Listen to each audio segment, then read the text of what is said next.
v is 0। इस तरीके का कंडीशन सवाल में दिया रहेगा कि जब पार्टिकल चलना शुरू करा, मतलब स्टार्टिंग में उसकी वेलोसिटी 0 थी, बताओ वेलोसिटी आफ्टर 5 सेकेंड। तो हमें सबसे पहले क्या करना पड़ेगा, ये कंडीशन पुट करके यहाँ के का वैल्यू निकालना पड़ेगा। आ रही बात समझ में? इसको पुट करोगे यहाँ पे क्या निकलेगा, के का वैल्यू निकलेगा। तो के का वैल्यू मान लो निकल गया कुछ भी, जैसे यहाँ टी 0 पुट करा, वी 0 पुट करा, तो के का वैल्यू 0 आ गया। ये क्या देगा तुमको, 5/3 t to the power cube. आ रही बात समझ में? अब ये जो तुमने कैलकुलेट करा ना, ये term after putting the initial condition, अब ये इंस्टेंटेनियस वेलोसिटी देगा। आ रही बात समझ में? अब ये क्या देगा, पुट करने के बाद जो वैल्यू है ना, वो पुट करने के बाद इसको सिंप्लीफाई करोगे तो अब ये इक्वेशन जो आएगा ये इंस्टेंटेनियस वेलोसिटी देगा। मतलब जो जो वैल्यू तुमको चाहिए, t = 1 पे चाहिए तो वहां की वेलोसिटी दे देगा, t = 2 पे चाहिए तो वहां की वेलोसिटी देगा। लेकिन ये कब पॉसिबल था, जब तुम्हें इनिशियल वेलोसिटी पता थी, ठीक है ना। अगर इसको दूसरे तरीके से भी कर सकते हैं, लिमिट लगा करके। तो जब लिमिट लगाओगे तो समझना क्या दिखेगा। लिमिट हमने क्या रखा, t = 0 पे वेलोसिटी कितना है, 0 है, ठीक है। और मान लो t = v पे हमें वेलोसिटी निकालना है। तो जब इधर सिंप्लीफाई करोगे ना, तो this will come as v - 0। क्या आएगा, इधर जब इंटीग्रेशन करोगे, लिमिट पुट करोगे, तो इधर आएगा v - 0। And what is this, this is difference. ये क्या है, एक तरीके का डिफरेंस है। इसलिए तुमको बोल रहे थे कि जब इंटीग्रेट करते हैं तो हमें चेंज ऑफ वेलोसिटी मिलता है। इसको इंटीग्रेट करोगे, इसका इस टर्म को हम इंटीग्रेट करें तो हमें क्या मिला, v मिला ऐसे। और v में लिमिट पुट करा 0 से v तक। जरूरी नहीं कि हर बार इनिशियल वेलोसिटी 0, कुछ कुछ वैल्यू भी दे सकता है। तो यहाँ पे क्या आएगा, vi। अगर तुम्हें फाइनल वेलोसिटी निकालना है तो ये क्या देगा, vf। इधर इंटीग्रेट करोगे तो this will give 5t² 0 to t। अब इसको देखो, इसको सिंप्लीफाई करोगे तो ये क्या देगा, vf - vi is equal to 5t। एक मिनट, इसको 5/3 टी क्यूब होगा, टी क्यूब होगा। पुट करोगे 5/3 t क्यूब, लिमिट पुट करा तो ये टर्म आया। अब देखो इधर वाला जो टर्म है ये तुमको क्या दे रहा है, वेलोसिटी दे रहा है या चेंज इन वेलोसिटी दे रहा है, चेंज इन वेलोसिटी। तो ये क्या बता रहा है, चेंज इन वेलोसिटी बता रहा है। अगर इसी में इनिशियल वेलोसिटी 0 हो जाए, इसी में क्या हो जाए, इनिशियल वेलोसिटी अगर 0 हो गया, that will give instantaneous velocity. आ रही है बात समझ में? अगर इनिशियल वेलोसिटी मान लो इनिशियल वेलोसिटी 5 होता तो vf कितना होता, तब vf होता 5t² 3 + 5, इस तरीके का होता। आ रही बात समझ में? अब ये जो इक्वेशन है, अब ये इक्वेशन है, it can give instantaneous velocity at any time. लेकिन जब इंटीग्रेट करोगे डायरेक्टली एक्सीलरेशन को, तो वहां से चेंज इन वेलोसिटी आएगा। उस चेंज इन वेलोसिटी को हम क्या करेंगे, उस चेंज इन वेलोसिटी को इनिशियल कंडीशन यूज करके, जो इनिशियल बाउंड्री कंडीशन दिया होगा उसको यूज करके हम क्या करते हैं, उसको कन्वर्ट करते हैं इंस्टेंटेनियस इक्वेशन में। क्लियर है? हाँ सर। बोलो, और कोई कंफ्यूजन? आगे बढ़े। हाँ, कल एक जो कंफ्यूजन हुआ था ना साइन स्क्वायर वाला में, वो क्या है कि वो थोड़ा सा जैसे इस वाले को कर रहे थे, तो किसी ने बोला था कि सर ये मैच नहीं कर रहा। हाँ, ये मैच नहीं करेगा क्योंकि इसका जो डिफरेंशिएशन जो हम कर रहे हैं ना, उस मेथड से नहीं होगा, थोड़ा यूनिक मेथड होता है। वो मैंने बिना चेक किए इसको यूज कर लिया था। इसका जो इंटीग्रेशन है, सॉरी, इसका जो इंटीग्रेशन है, हम जो टेक्निक यूज कर रहे हैं उस टेक्निक को फॉलो नहीं करता। हम कौन सा टेक्निक यूज कर रहे थे, हम कर रहे थे कि साइन है तो -cos x² हो जाएगा डिवाइडेड बाई 2x, ऐसे कर देंगे। लेकिन इस टेक्निक को फॉलो करके नहीं होता। इसके लिए क्या करना होता है, देखो यहाँ पे ये टेक्निक हम क्यों फॉलो कर रहे थे ना, क्योंकि हम सब्स्टिट्यूट करते हैं कुछ वैल्यू है यहाँ पे। वो मैंने डायरेक्ट बता दिया, मेन इंटीग्रेशन में नहीं घुसा था। होता क्या है कि जैसे अगर कोई टर्म दिया हुआ है cos ax + b, तो हम करते क्या है ना, इस टर्म को सब्स्टिट्यूट करते हैं कुछ भी, जैसे u = ax + b। तो ये du कितना हो जाएगा, a dx, ऐसा होता है, ठीक है ना। तो जब इसको इंटीग्रेशन करते हैं, समझना, जब इसको इंटीग्रेशन करोगे cos ax + b dx को, तो तुमने जो u माना है वो टर्म रखोगे, तो यहाँ से क्या आ जाएगा cos u। अब dx की जगह क्या पुट करेंगे, du/a। तो यहाँ से आता था 1/a integration cos u du, ठीक है। इसको सिंप्लीफाई करेंगे तो आएगा साइन। अब u की जगह पुट कर सकते हो ax + b divided by a। ये फाइनल आंसर बताया था मैंने डायरेक्ट टेक्निक यूज करके, ठीक है ना। लेकिन एक्चुअल प्रोसेस जो होता है ये होता है। अब इसमें इसके साथ क्या दिक्कत है ना, इसके साथ दिक्कत ये है कि जब इसको सब्स्टिट्यूट करते हैं, जैसे तुमने सब्स्टिट्यूट किया इस टर्म को u = x², तो यहाँ दिक्कत क्या होगा ना कि du जो होगा that will B 2x dx। मतलब ड्यू में ये एक्स फंसा रह जाएगा। क्या होगा, अगर इसको सब्स्टिट्यूट करोगे उस मेथड से तो ड्यू में यू फंसा, एक्स फंसा रह जाएगा, जिसके चलते क्या होता है, प्रोसेस बहुत लार्ज होता है। तो इसका जो इंटीग्रेशन होता है, इसका जो इंटीग्रेशन होता है वो बहुत हाई लेवल इंटीग्रेशन होता है। ठीक है ना, अगर मैथ के सिलेबस में होगा इसका इंटीग्रेशन तो सर बताएंगे, नहीं होगा तो नहीं बताएंगे। आ रही है, वो बहुत सारा टेक्निक बताएंगे कि कैसे सब्स्टिट्यूट करके किस किस मेथड से हम इंटीग्रेशन कर सकते हैं। तो ये जो एग्जाम्पल मैंने बताया था उसको कट कर देना। ठीक है ना, मैंने रैंडमली पिक कर लिया था, उसको ध्यान दिए बिना ध्यान दिए, इसलिए तुम्हारा वो जो फाइनल इंटीग्रेशन हम कर रहे थे ना, तो वो जो टर्म बच रहा था, बाद में मैंने उसको जा करके चेक किया, तो इसका जो इंटीग्रेशन है ये थोड़ा अलग पाथ फॉलो करता है। ठीक है ना, तुम्हारे लेवल पे या 12th के लेवल के इंटीग्रेशन को ये फॉलो नहीं करता, उसके लिए थोड़ा हाई लेवल इंटीग्रेशन चाहिए। ठीक है ना, तो उसको काट देना, वो जो एग्जाम्पल है उसको बस हटा देना, उसके साथ दिक्कत है थोड़ा सा।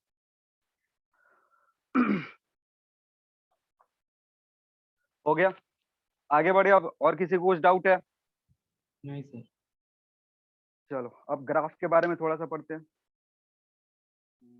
देखो, जो जैसे तुमने जो सवाल पूछा था ना, उस तरीके का एक सवाल मेरे पास है, लिखना।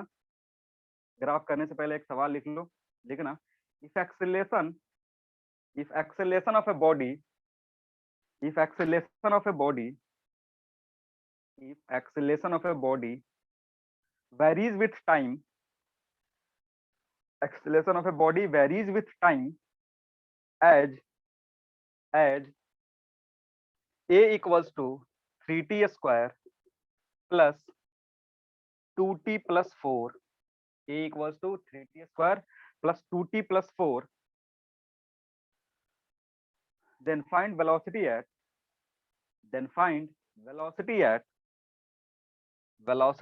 t equals to 2 second if initial velocity is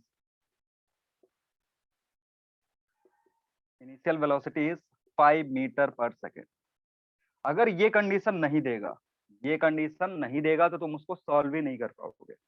बहुत इंपॉर्टेंट है ये इनिशियल कंडीशन, इनिशियल वेलोसिटी कितनी थी, क्योंकि हमेशा एक्सेलेरेशन को जब हम इंटीग्रेट करेंगे तो वहां से चेंज इन वेलोसिटी आएगी, तो तुमको पक्का इनिशियल वेलोसिटी पता होना चाहिए, तभी तुम जाकर के velocity at A given point निकाल सकते हो।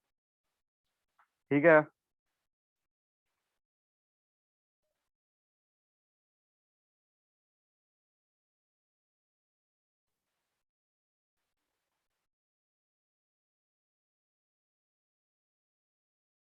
होगा ये? हाँ सर होगा। 1D पढ़ेंगे तो इस तरीके का और भी बहुत सारा सवाल करेंगे।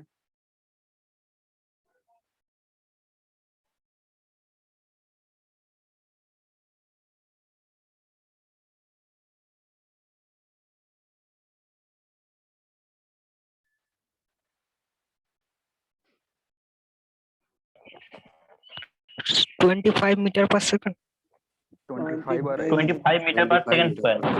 25 मीटर पर। अब एक बार सोचो, अगर ये इनिशियल वेलोसिटी नहीं दिया रहता तो क्या तुम वेलोसिटी निकाल पाते? अगर मैंने सवाल में इनिशियल वेलोसिटी नहीं दिया रहता तो तुम निकाल पाते? नहीं निकाल पाते। क्यों? क्योंकि जो इंटीग्रेशन करोगे ना, इंटीग्रेशन करोगे तो क्या आएगा, वो इंस्टेंटेनियस वेलोसिटी नहीं देगा, क्या देगा, चेंज इन वेलोसिटी देगा। और अगर चेंज इन वेलोसिटी दे रहा है तो तुमको कभी ना कभी किसी ना किसी पॉइंट का वेलोसिटी पता होना चाहिए। तो यहाँ पे इनिशियल वेलोसिटी बता के रखा है। इससे कहने क्या मतलब है ना, कि तुमको t इक्वल्स टू 0 पे वेलोसिटी बता दिया, कितना, 5, और t इक्वल्स टू 2 सेकंड पे वेलोसिटी पता करना। आ रही बात समझ में? तो एक तरीके से ये दो पॉइंट की वेलोसिटी का इंटरेक्शन हो रहा है। जैसे ये t इक्वल्स टू 0 पे इतना था, t इक्वल्स टू इतना पे तुमको बताना है। तो अगेन इसको क्या करोगे, इंटीग्रेट करोगे। तो ये क्या देगा समझना, इंटीग्रेट मैंने बताया अभी, जब इसको इंटीग्रेट करेंगे तो this will give v i v f is equal to, इधर इंटीग्रेट करोगे तो this will be t cube plus t square, और इधर कितना होगा, प्लस 4t। ठीक है ना, कहाँ से कहाँ तक, 0 से 2 तक। आ रही बात समझ में? इधर इनिशियल, इधर फाइनल। और इसको कैसे सॉल्व कर रहे हैं, इसको कर रहे हैं डेफिनिट इंटीग्रेशन से। इसको इनडेफिनिट से करोगे तो क्या करना पड़ेगा, कांस्टेंट लाओगे फिर इनिशियल कंडीशन यूज करके उस कांस्टेंट की वैल्यू रिप्लेस करोगे। दोनों मेथड एग्जैक्टली सेम है, दोनों में कोई डिफरेंस नहीं आता है। एक में हम कंडीशन पहले ही यूज कर देते हैं, एक में इंटीग्रेशन करने के बाद क्या करते हैं, के की वैल्यू कैलकुलेट करते हैं। तो अगर यहाँ से कैलकुलेट करोगे तो it will give VF minus 5 is equal to, t का वैल्यू 0 रखोगे, ये सब 0 हो जाएगा, 2 रखोगे, 8 प्लस 4 प्लस 8, सिंप्लीफाई करोगे तो it will give VF is equal to 25 metre पर सेकेंड। और अगर ये नहीं दिया होगा तो फिर तुम इसको कैलकुलेट नहीं कर पाओगे। आ रही बात समझ में? अब कंफ्यूजन नहीं है ना कि सर चेंज इन वेलोसिटी कैसे दे रहा है? ठीक है, नहीं सर। इंटीग्रेशन में चेंज इन वेलोसिटी इसलिए आता है क्योंकि वो कांस्टेंट के चलते हैं, क्योंकि मे बी कुछ टर्म होगा जो हमने कैंसिल आउट करा होगा ड्यूरिंग डिफरेंशिएशन, इसलिए हम इंटीग्रेशन में कांस्टेंट लेके चलते हैं, इसलिए वेलोसिटी नहीं आता है, क्या आता है, चेंज इन वेलोसिटी आता है।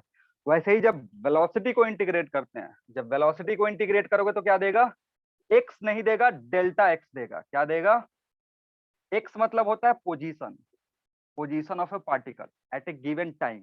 डेल्टा एक्स का क्या मतलब होता है, डेल्टा एक्स का मतलब होगा डिस्प्लेसमेंट या डिस्टेंस। ठीक है, हाँ, चेंज इन पोजीशन को क्या बोलते हैं, डिस्प्लेसमेंट बोलते हैं। और अगर स्ट्रेट लाइन मोशन हो रहा है तो that displacement can be said as distance also. आ रही बात समझ में? उसका ध्यान रखेंगे, अभी 1D पढ़ेंगे, इस टाइप का बहुत सारा प्रॉब्लम करेंगे, सारे डाउट क्लियर हो जाएंगे। ठीक है, एक ग्राफ वाला भी थोड़ा प्रॉब्लम करते हैं। अभी मैंने बताया था कि इंटीग्रेशन या डिफरेंशिएशन का ग्राफिकल मीनिंग क्या होता है, उससे थोड़ा सा एक सवाल करते हैं, लिखना। If velocity time curve is shown in figure, if velocity time curve is shown in figure, if velocity sir time, एक बार फिर से बोलो। If velocity time curve is shown in, if velocity time curve is shown in figure, velocity time curve is shown in figure, find distance and displacement, find distance and displacement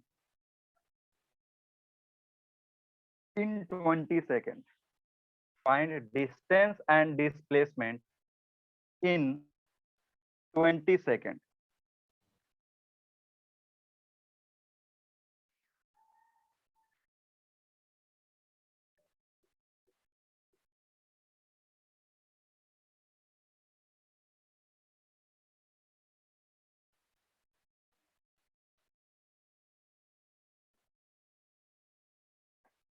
जो height है वो है 4 और इधर भी है -4। इस graph से तुम्हें क्या पता करना है, इस ग्राफ से तुम्हें पता करना है कि डिस्प्लेसमेंट और डिस्टेंस कितना होगा। किस तरीके के प्रॉब्लम आते हैं, ग्राफिकल प्रॉब्लम, जिसमें वेलोसिटी टाइम कर्व दे देगा, हमसे क्या पूछ सकता है, डिस्प्लेसमेंट पूछ सकता है, डिस्टेंस पूछ सकता है, या फिर एक्सेलरेशन पूछ सकता है।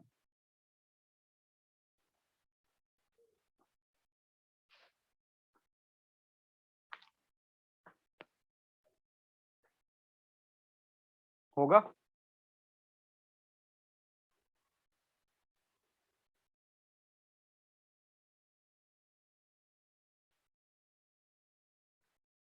दो तीन फिगर है जिनका तुमको फॉर्मूला एरिया का डायरेक्टली याद होना चाहिए, जैसे स्क्वायर का एरिया क्या होता है, रेक्टेंगल का एरिया क्या होता है, ट्राइंगल का एरिया क्या होता है, ट्रेपेजियम का एरिया क्या होता है। इन सारे जो भी मैंने 4 नाम लिए, इन चारों का तुमको एरिया का फॉर्मूला पता होना चाहिए। ऐसा नहीं कोई आके पूछ रहा है सर ट्राइंगल का एरिया बता दो, वो अब मैं क्या ही बताऊंगा, तुमने बचपन से पढ़ता है और ट्राइंगल का एरिया।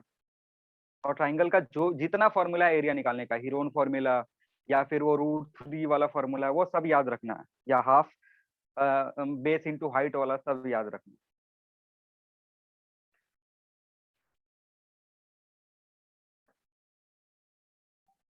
होगा?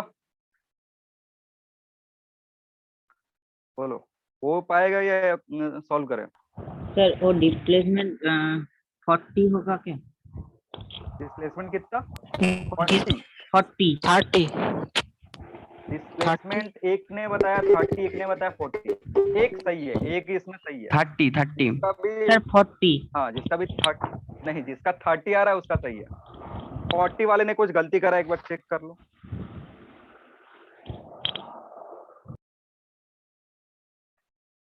चलो समझते हैं, देखो देखो देखो, जो भी तुम्हारा डिस्प्लेसमेंट होगा, एक्चुअली डिस्प्लेसमेंट होगा क्या, समझो पहले। अगर तुमको वेलोसिटी का ग्राफ दिया रहा, वेलोसिटी का इक्वेशन दिया रहता है, v इक्वल्स टू समथिंग ऐसे at square plus bt plus c, ऐसा अगर एक इक्वेशन दिया है और यहाँ से पूछ रहा है तुम डिस्प्लेसमेंट निकलो, तो डिस्प्लेसमेंट कैसे निकालेंगे? वेलोसिटी को डिफरेंशिएट करके या इंटीग्रेट करके? कैसे निकलेगा? अगर वेलोसिटी से वेलोसिटी को डिस्प्लेसमेंट निकालना, क्या करोगे? वेलोसिटी को इंटीग्रेट या इंटीग्रेट डिफरेंशिएट? इंटीग्रेट इंटीग्रेट करेंगे, मतलब जो भी हाँ डिस्प्लेसमेंट जो होगा delta x, it will be integration of v d t, यही होता है। डिस्प्लेसमेंट जो होगा वो क्या होगा? Integration v d t. और वी डी टी के इंटीग्रेशन का क्या मतलब होता है? Area under v t graph, ठीक है ना। मतलब डिस्प्लेसमेंट तुम दूसरे तरीका से क्या निकाल सकते हो? अगर फंक्शन नहीं दिया हुआ है, ग्राफ दिया हुआ है, तो ग्राफ के अंदर जो एरिया होगा वो क्या देगा तुमको? That can give you displacement. आ रही बात समझ में? तो समझो यहाँ पे क्या है, ये एक फिगर है तो इसका एरिया निकाल सकते हो, यहाँ एक फिगर है इसका एरिया निकाल सकते हो। मान लो इसका एरिया A1 है और इसका एरिया A2 है, तो अगर डिस्प्लेसमेंट लिखोगे, displacement will be A1 plus A2, लेकिन थोड़ा सा इसमें ध्यान देंगे, जो भी डिस्प्लेसमेंट होगा वो क्या होगा? A1 प्लस A2 होगा, लेकिन A1 A2 का जो वैल्यू रखेंगे वो विथ साइन रखेंगे। विथ साइन कहने का मतलब है कि जो एरिया ग्राफ के ऊपर है उसको पॉजिटिव लेते हैं, जो एरिया ग्राफ से नीचे है, इस टाइम एक्सिस के नीचे है, इसको नेगेटिव लेते हैं। सारी बात समझ में? एरिया कैलकुलेट करेंगे, एरिया कैलकुलेट करेंगे इसका, एरिया कैलकुलेट करेंगे इसको ऐड करेंगे, लेकिन with proper sign. Proper sign मतलब जो एरिया ग्राफ के ऊपर है उसको क्या करेंगे? टाइम एक्सिस के ऊपर है उसको पॉजिटिव कंसीडर करते हैं डिस्प्लेसमेंट कैलकुलेट करते टाइम, और जो एरिया इस ग्राफ के नीचे है उसको डिस्प्लेसमेंट कैलकुलेट करते टाइम नेगेटिव लेते हैं। ठीक है ना? ये क्यों? क्योंकि t इक्वल्स टू 0 के बाद, यहाँ पे अगर t इक्वल्स टू 15 के बाद देखोगे ना, तो वेलोसिटी नेगेटिव हो गया है। वेलोसिटी क्या हो गया है? नेगेटिव। इधर ऊपर पॉजिटिव पॉजिटिव पॉजिटिव, लेकिन इसके बाद t इक्वल्स टू 15 के पास वेलोसिटी नेगेटिव हो गया। वेलोसिटी नेगेटिव का मतलब होता है वो अपना डायरेक्शन चेंज कर दिया। मतलब अगर राइट डायरेक्शन में जा रहा था तो 15 सेकंड बाद उसने अपना डायरेक्शन क्या करा? चेंज कर दिया। डायरेक्शन चेंज करके उल्टा आने लगा, तो उल्टा आने लगेगा तो क्या करेगा? डिस्टेंस को वो कम करेगा। इसलिए ये जो ग्राफ नीचे होता है टाइम एक्सिस के, डिस्प्लेसमेंट कैलकुलेट करते टाइम उसको क्या लेते हैं? नेगेटिव लेते हैं। तो ये ट्रेपेजियम है तुम्हारा, ये क्या है? ट्राइंगल है। तो A1 अगर कैलकुलेट करोगे, A1 will be how much? 1/2 into sum of parallel side into height होता है। याद है सबको? ट्रेपेजियम का एरिया क्या होता है? Half into sum of parallel side into height. तो यार साइड कौन कौन से पैरेलल है? ये साइड और ये साइड क्या है? पैरेलल है। इसका लेंथ कितना है? इस साइड का लेंथ बताओ। 15 है, 15 इधर 15 प्लस इस साइड का लेंथ कितना है? ये 10 और ये 5, तो ये 5 हो जाएगा। ये कितना है? 5 है, so this will B 5। Height बोलो कितना? हाइट इसको बोलेंगे, तो हाइट कितना है? 4 है। इसको सिंप्लीफाई करोगे तो ये कितना आएगा? 40। ठीक है, अब चलते हैं A2 पे। A2 अगर ध्यान से देखोगे तो ये ट्राइंगल है, तो ट्राइंगल का एरिया कैसे निकलता है? Half into base into half. Base कितना है? 20 माइनस 15 यानी 5। हाइट कितना है? हाइट 4 है, तो यहाँ रख दो 4। यहाँ इसको सिंप्लीफाई करोगे तो इट विल गिव 10। तो अगर डिस्प्लेसमेंट निकालोगे तो ध्यान से देख लो, यहाँ रखेंगे 40 माइनस 10। माइनस क्यों कर रहे हैं? क्योंकि ये एरिया नीचे है, तो आंसर कितना आएगा? 30 मीटर आएगा। ये तो तुमने डिस्प्लेसमेंट निकाला। डिस्टेंस कितना होगा ये बताओ। इस ग्राफ से, इसी ग्राफ से अगर डिस्टेंस पूछता तो डिस्टेंस कितना बताओगे? 50 डिस्टेंस 50 होगा। डिस्टेंस क्या होगा? 50 होगा, क्योंकि डिस्टेंस कभी घटता नहीं है। क्या होता है? वो हमेशा ऐड होते रहता है। तो ये एरिया का सम, ये एरिया का सम, मतलब जब डिस्टेंस निकालेंगे तो साइन कन्वेंशन का ध्यान नहीं देंगे। जितना भी एरिया आएगा ग्राफ के ऊपर या ग्राफ के नीचे, क्या करेंगे? उसको ऐड कर देंगे। क्योंकि अगर आगे गए फिर पीछे आ रहे हैं तो डिस्प्लेसमेंट कम होगा, लेकिन डिस्टेंस में वो ऐड ही होते जाएगा। अरे तो अगर इस ग्राफ से तुमको डिस्टेंस पूछा रहता तो A1 प्लस A2 करते टाइम कोई साइन कन्वेंशन नहीं लेते, सबको पॉजिटिव करके पुट करते। तो 40 प्लस 10 कितना हो जाएगा? 50 हो जाएगा। क्लियर है? किसी को कोई कंफ्यूजन? सर मुझे एक डाउट है। हाँ बोलो। मतलब ये आपके सब्जेक्ट वाइज कुछ नहीं है। मतलब मैं क्या हुआ, मुझे एडमिशन लेने में थोड़ी लेट हो गई है, तो हाँ बोलो। मुझे पहले वाले वीडियोस नहीं मिल रहे। पहले वाले वीडियोज है यार यूट्यूब पे, कैसे देख रहे हो? करियर पॉइंट कोलकाता डालोगे ना यूट्यूब पे, अच्छा अच्छा। तो बहुत सारे वीडियोस तुमको मिलेंगे। करियर पॉइंट कोलकाता डालना, बस करियर पॉइंट डालोगे तो नहीं मिलेगा, करियर पॉइंट कोलकाता डालना, सारे वीडियोज अवेलेबल है सारे सब्जेक्ट्स के, वहाँ पे आराम से तुमको मिल जाएगा। ठीक है, उसको अच्छा उसको देखना, उसमें जो डाउट हो वो आकर के नेक्स्ट क्लास में पूछ सकते हो। ठीक है, ठीक है सर।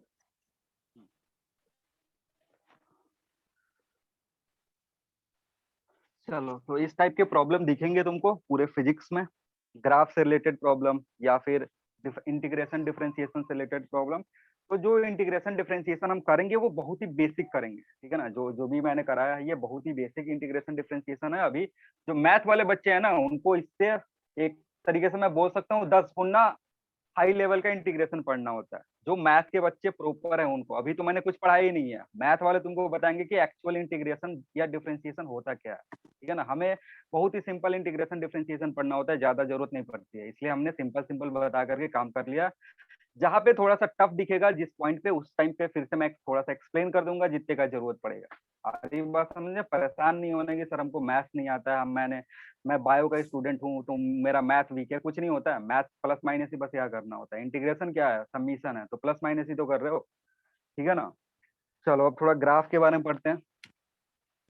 कुछ कुछ ग्राफ है इंपॉर्टेंट जो हमें जानना होता है। ठीक है, उसमें सबसे पहला जो ग्राफ है, ठीक है, वो है स्ट्रेट लाइन का। सबसे पहला ग्राफ हम किसका पढ़ेंगे? स्ट्रेट लाइन का ग्राफ पढ़ेंगे। अब देखो, स्ट्रेट लाइन का ग्राफ प्लॉट करने के लिए हमें स्ट्रेट लाइन का इक्वेशन पता होना चाहिए। स्ट्रेट लाइन का ग्राफ पढ़ने के लिए क्या होता है, हमारे पास इक्वेशन होना चाहिए। तो तुमने जूनियर क्लासेस में कोऑर्डिनेट ज्योमेट्री तो पढ़ा होगा, ठीक है ना। कोऑर्डिनेट ज्योमेट्री में हमें अलग अलग ग्राफ प्लॉट करवाया गया है। तो जो इक्वेशन होता है स्ट्रेट लाइन का, जनरल इक्वेशन की बात कर रहे हैं। जनरल इक्वेशन मतलब वहां से कैसा भी स्ट्रेट लाइन वहां से निकाल सकते हो, ठीक है ना। मतलब उस इक्वेशन से किसी भी टाइप का स्ट्रेट लाइन निकाल सकते हो। तो समझो, जो जनरल इक्वेशन होता है वो होता है y is equal to m x plus c, ठीक है ना। इसको क्या बोलते हैं, general equation of straight line. अब ये y is equal to m x plus c कहने का क्या मतलब है कि अगर ग्राफ प्लॉट करोगे तो एक एक्सिस पे y होगा और दूसरे एक्सिस पे क्या होगा, x होगा। अब समझते हैं यहाँ m क्या है और c क्या है। ये जो m है, m को बोलते हैं स्लोप, m को क्या बोलेंगे, स्लोप बोलेंगे। और c को क्या बोलते हैं, c होता है y इंटरसेप्ट, y इंटरसेप्ट। क्यों? क्योंकि देखो, जब स्ट्रेट लाइन प्लॉट करोगे, स्ट्रेट लाइन का ग्राफ प्लॉट करोगे तो क्या होगा, वो कहीं ना कहीं y एक्सिस को कट करेगा। ठीक है, अब जिस पॉइंट को y एक्सिस को कट करेगा उसका जो डिस्टेंस ऊपर या फिर नीचे होता है उसी को c से रिप्रेजेंट करते हैं और उसको बोलते हैं क्या, y इंटरसेप्ट बोलते हैं। ठीक है, अब ग्राफ अगर प्लॉट करोगे, ग्राफ प्लॉट करते हैं तो उसके बहुत सारे कंडीशन बनते हैं। y वर्सेस x अगर स्ट्रेट लाइन के लिए प्लॉट करोगे तो तुमको क्या दिखेगा, इनफाइनाइट ग्राफ मिल सकते हैं।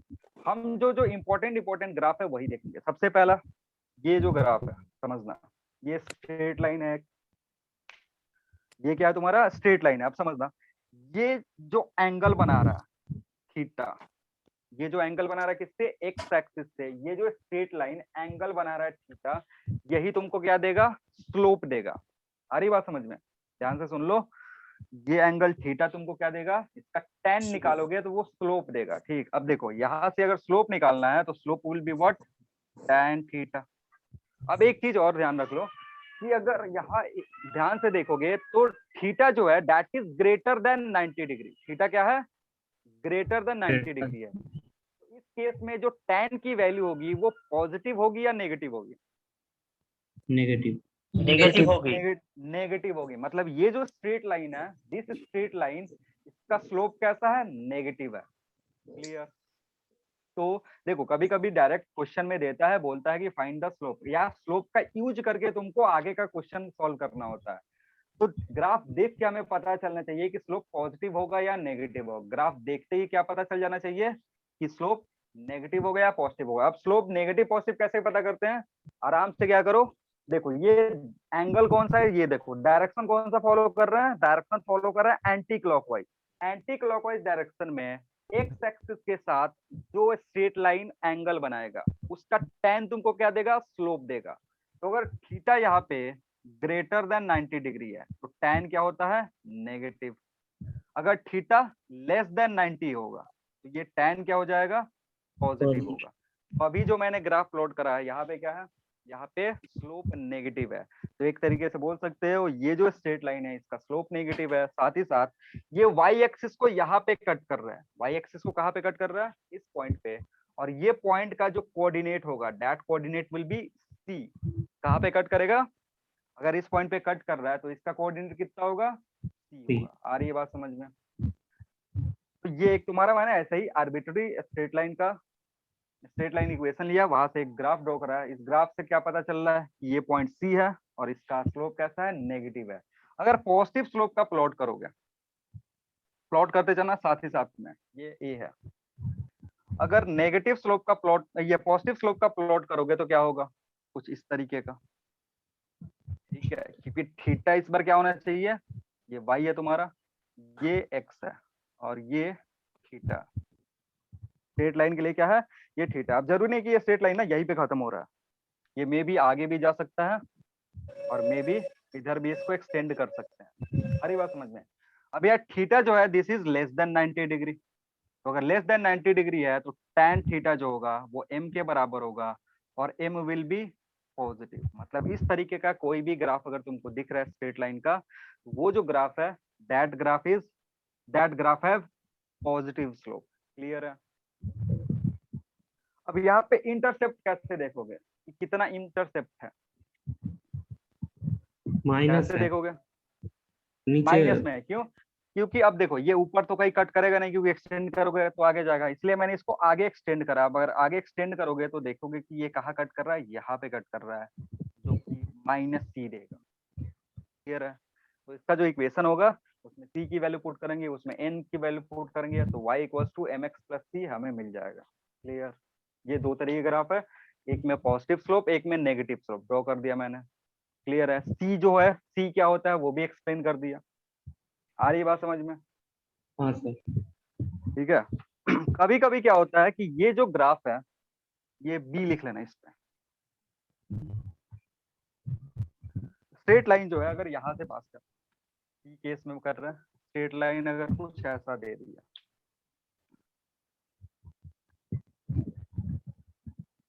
ये है तुम्हारा y, ये है x। स्ट्रेट लाइन कहाँ से पास कर रहा है, स्ट्रेट लाइन पास कर रहा है ओरिजिन से। ठीक है ना, स्ट्रेट लाइन कहाँ से पास कर गया, ओरिजिन से पास करा। अगर ओरिजिन से पास करा तो c की वैल्यू कितनी हो जाएगी, 0 ठीक है ना, c की वैल्यू क्या हो गया, 0। ये जो थीटा है, इस थीटा से अगर ध्यान दोगे तो स्लोप पॉजिटिव है या नेगेटिव है, स्लोप क्या है, पॉजिटिव है। स्लोप क्या है तुम्हारा, पॉजिटिव है। ठीक है, तो यहाँ m जो आएगा, m will be tan theta, और ये क्या है तुम्हारा, पॉजिटिव होगा। तो यहाँ से अगर इक्वेशन लिखोगे तो equation will be simply y = m × x। Equation क्या होगा, y × mx होगा। लेकिन ये हमेशा नहीं यूज करेंगे, ये कभी यूज करेंगे जब ऐसा ग्राफ होगा तभी, y = mx, जहाँ m इज tan थीटा। ठीक है। अगर थीटा 45 हो जाता, थीटा कितना हो जाता, 45, तो tan 45 की वैल्यू कितनी होती है, 1 tan 45 की वैल्यू होती है 1। यानी जो ग्राफ होता उसमें अगर x1 रखते तो y1 होता, x2 रखते तो y2 होता, क्योंकि अगर जैसे ही 1 होगा, जितना x रखोगे उतना वैल्यू किसका होगा, y का होगा। या फिर इसको दूसरे तरीके से बोल सकते हैं कि this graph represent y is directly proportional to x। ये ग्राफ क्या रिप्रेजेंट कर रहा है, y is directly proportional to x। ठीक है। और m क्या है, स्लोप है जो कि कांस्टेंट होता है। अगर इस पॉइंट पे कहीं भी जाकर के देखोगे, किसी भी पॉइंट के लिए स्ट्रेट लाइन का स्लोप क्या है, कांस्टेंट है। तो अगर स्ट्रेट लाइन का स्लोप कांस्टेंट है तो अगर इसको हटाओगे तो that can be written as m is directly proportional to, sorry, y is directly proportional to x, जहां m क्या है, कांस्टेंट है। क्लियर। तो अगर तुमको किसी भी कहीं भी ऐसा इक्वेशन दे दिया, मतलब हमें आगे जाके पढ़ देखोगे कि कुछ ऐसा सवाल देता है कि from the given relation find the correct graph. ठीक है ना, मतलब तुमको रिलेशन दे देगा और बोलेगा फाइंड करेक्ट ग्राफ। तो तुम्हें क्या पता करना होगा, अगर वो इक्वेशन इसको सेटिस्फाई कर रहा है, ठीक है ना, जो भी तुम्हारा इक्वेशन है अगर इसको सेटिस्फाई कर रहा है, y = x², sorry y = x, तो इसका मतलब ये ग्राफ क्या है, स्ट्रेट लाइन है पासिंग थ्रू ओरिजिन। ठीक है। कभी कभी क्या होता है, satisfy y is equal to x plus something को करता है, तो इसका मतलब that is also straight line but not passing through origin. Clear है? हाँ सर। कोई कंफ्यूजन? नहीं सर। अगर इसको नेगेटिव स्लोप का ग्राफ प्लॉट करें, ऐसा ही कुछ, तो कैसा होगा? नेगेटिव स्लोप का अगर प्लॉट करना चाहते हो, डी में प्लॉट कर रहा हूँ, अगर मैं नेगेटिव स्लोप के लिए प्लॉट करूं तो कैसा ग्राफ दिखेगा? इस तरीके का, ओरिजिन से पास होता हुआ, लेकिन हमें क्या चाहिए? नेगेटिव स्लोप चाहिए। ठीक है ना? अब एंगल अगेन देखो, एंगल कितने का बन रहा है? Theta, this is greater than 90 degree. तो यहाँ से tan थीटा जो आएगा दैट विल बी नेगेटिव। अरे बात समझ में? यहाँ जो इक्वेशन होगा y that will be minus mx, या फिर तुम सीधे m is equal to tan theta लिख रहे हो तो वो सीधे वैल्यू दे देगा तुमको। m अगर सीधे पुट करोगे, अगर m कैलकुलेट करो m tan थीटा, तो अपने आप tan थीटा नेगेटिव आ जाएगा, तो उसकी वैल्यू सीधे यहाँ उठाकर पुट कर देना। तो ये भी इक्वेशन इसी को सेटिस्फाई कर रहा है, लेकिन यहाँ पे m क्या होगा? नेगेटिव होगा। c कितना है? 0 है। क्लियर है? हाँ। आ रही बात समझ में? क्योंकि यहाँ पे उल्टा होता है, अगर एक क्या पुट करोगे, x1 पुट करोगे तो y नेगेटिव होगा, x2 पुट करोगे तो उसके कोरस्पॉन्डिंग y नेगेटिव है, क्योंकि y नीचे दिख रहा है। अगर x नेगेटिव पुट कर रहे हो तो y पॉजिटिव, ऊपर वाला जो एक्सिस होता है y के लिए वो पॉजिटिव होता है, x नेगेटिव पुट करोगे y पॉजिटिव आएगा। ठीक है? क्लियर? हाँ सर। हटा दे इसको। स्ट्रेट लाइन का एक और इक्वेशन होता है जो डायरेक्टली इंटरसेप्ट देता है। ठीक है ना? स्ट्रेट लाइन का ये जो हमने इक्वेशन लिखा था, यहाँ से दो इन्फॉर्मेशन मिल रहा है। जो y इक्वल्स टू mx वाला इक्वेशन है, यहाँ से कितना इन्फॉर्मेशन मिल रहा है? दो इक्वेशन, एक किसका? स्लोप का, और दूसरा इंटरसेप्ट का, y इंटरसेप्ट का। ठीक है ना? इसको मॉडिफाई करके हम एक फॉर्म में लिखते हैं। जैसे दूसरा जो इक्वेशन है, equation of straight line, x by a plus y by b equals to 1। ये किसका इक्वेशन है? ये भी स्ट्रेट लाइन का ही इक्वेशन है।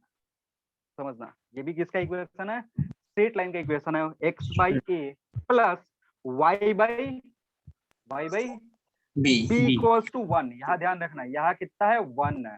अब इस ग्राफ से क्या इन्फॉर्मेशन मिलेगा? ये जो इक्वेशन है, इसका ग्राफ प्लॉट करोगे तो जो a है ना, this will give x intercept. क्या देगा? एक्स इंटरसेप्ट देगा। x के नीचे जो टर्म है, जैसे अगर मैंने ऐसा लिख दिया x by 5 plus y by 4 equals to 1, ठीक है ना? तो ये तुमको x इंटरसेप्ट देगा, ये क्या देगा? y इंटरसेप्ट देगा। मतलब इस इक्वेशन से, समझना, म्यूट कर लो, किसी की तरफ से नॉइज आ रहा है। इस इक्वेशन से तुमको इंटरसेप्ट का इंफॉर्मेशन मिलेगा, x इंटरसेप्ट भी और y इंटरसेप्ट भी। स्लोप डायरेक्टली नहीं दिखेगा। अगर इस इक्वेशन में देखोगे तो स्लोप तुमको डायरेक्टली नहीं दिखेगा। अगर इक्वेशन के लिए प्लॉट करो, ग्राफ प्लॉट करोगे तो क्या आएगा? इस तरीके का आएगा। ये जो पॉइंट होगा, this point will be a, 0। y को जहां पे कट करेगा, दिस विल बी 0, b। मतलब ये y और ये z, सॉरी y और x। अगर ऐसा इक्वेशन देता है तो ग्राफ प्लॉट करना बहुत ही सिंपल होता है। इस तरीके का इक्वेशन देगा, ग्राफ इजीली प्लॉट हो जाएगा, क्योंकि तुमको x इंटरसेप्ट दिया है, y इंटरसेप्ट दिया है, 2 पॉइंट लो, 2 पॉइंट को मिला दो, ग्राफ बन गया। आ रही बात समझ में? ये एक दूसरे तरीके का इक्वेशन है जो अगेन क्या रिप्रेजेंट करता है? स्ट्रेट लाइन रिप्रेजेंट करता है। अगर यहाँ से तुमको पूछा जाए स्लोप निकालो, अगेन यहाँ से तुमसे पूछा जाए कि स्लोप निकालोगे तो कैसे निकालोगे? बोलो, स्लोप अगर तुमसे पूछा जाए कि इस इक्वेशन से स्लोप बता दो, बता पाओगे? हाँ सर। कैसे निकालोगे? बोलो। Minus b by a, tan theta कर माइनस बी बाई ए। क्या करेंगे? हमें चाहिए स्लोप, मतलब ये थीटा है, ठीक है ना? ये थीटा है, तो this can be what? This can B 180 minus theta, लिख सकते हो। हाँ। हम हमेशा कैसे देखते हैं? स्लोप देखते हैं एंटी क्लॉकवाइज डायरेक्शन में with x axis, this will B theta. कभी कभी बच्चे गलती से इसको थीटा कर देते हैं, ये थीटा नहीं है, थीटा क्या है? ये है, क्योंकि एंटी क्लॉकवाइज डायरेक्शन में फ्रॉम एक्स एक्सिस। तो यहाँ पे अगर ध्यान से देखोगे तो tan 180 माइनस थीटा कितने के बराबर है? बी बाई ए a के बराबर है, b बाई a के बराबर है, तो equal right b by a। But हमें tan 180 माइनस थीटा नहीं चाहिए, हमें क्या चाहिए? tan थीटा चाहिए। तो इसको चेंज करना मैंने बताया था कि tan 180 माइनस थीटा को हम क्या लिख सकते हैं? बोलो। Minus tan minus tan theta, तो minus tan theta will be by a, तो यहाँ से tan थीटा कितना हो जाएगा, this will be minus b by minus a, b by. और यही तो स्लोप है तुम्हारा जिसको हम m से रिप्रेजेंट करते हैं। क्लियर है? हाँ सर। तो इस इक्वेशन से स्लोप निकाल सकते हो। ठीक है, स्लोप यहाँ से आ गया। आ रही बात समझ में? ये दो तरीके की स्ट्रेट लाइन का इक्वेशन तुमको दे सकता है। अगर सिंगल स्ट्रेट लाइन दिया हुआ है तो वहां से दो तरीके की इंफॉर्मेशन, एक स्लोप निकाल सकते हो पहले वाले इक्वेशन से डायरेक्टली, उसको mx जो है m जो देगा वो स्लोप देगा, c जो है y इंटरसेप्ट देगा। यहाँ पे अगर इस फॉर्म में लिखा हुआ है तो ये x इंटरसेप्ट y के जो नीचे है वो y इंटरसेप्ट, और यहाँ पे 1 होता है। ठीक है, आगे बढ़े। हाँ सर। चलो सर एक अब क्वेश्चन है। हाँ बोलो बोलो। सर कोई स्कॉलर बच्चा जल्दी जल्दी आंसर देने के लिए अपना माइक ऑन करके बैठा है, प्लीज बोलिए उसे ऑफ करे, हाँ, बहुत वो नॉइज आ किसी के रहा है। तरफ, देखो या तो अगर माइक खराब है तो उसको चेंज कर सकते हो, ठीक है ना। मैंने बोला था लास्ट क्लास में, वो नॉइज होता है, कोई कोई परेशान। ऐसे मत बोलो यार, स्कॉलर बच्चा, सारे बच्चे ही हैं इसको एग्जाम के बाद, ठीक है ना। जो नीट का एग्जाम होगा ना, कब कब देना है तुमको, 2022 में ना, तो उस टाइम पता चलता है कौन स्कॉलर। अभी सारे बच्चे हैं, सब सीखने आए हैं। अब हमें क्या करना है, हाँ, दो अगर स्ट्रेट लाइन दिया हुआ है तो उसको कंपेयर करना है थोड़ा सा। दो अगर स्ट्रेट लाइन दिया हुआ है हमारे पास तो उसको कंपेयर करके बताना है कि इसमें क्या क्या रिलेशन हो सकता है। जैसे हमारे पास क्या है, नोट में इसको कर सकते हो। एक ग्राफ है हमारे पास, एक ये स्ट्रेट लाइन और ये एक दूसरा स्ट्रेट लाइन, ठीक है। पहले ध्यान से समझ लो, इसके लिए अगर एंगल देखोगे तो दिस विल बी θ1, इसके लिए अगर एंगल देख रहे हो तो θ2, इसके लिए इंटरसेप्ट C1, इसके लिए इंटरसेप्ट C2, y और x। यहाँ पे अगर इक्वेशन लिखोगे इसके लिए तो this can be y is equal to m2 x plus C2, ऐसा लिख सकते हैं। इसके लिए अगर देखोगे तो y is equal to m1 x, नीचे लिख दे रहा हूँ, y equal to m1 x plus C1 लिख सकते हो। ठीक है, देखो इसमें क्या क्या रिलेशन होता है कुछ कुछ। अगर दोनों का m सेम हो गया, अगर ये वैल्यू और ये वैल्यू सेम हो गया तो क्या होगा, वहां से क्या रिलेशन बता सकते हो?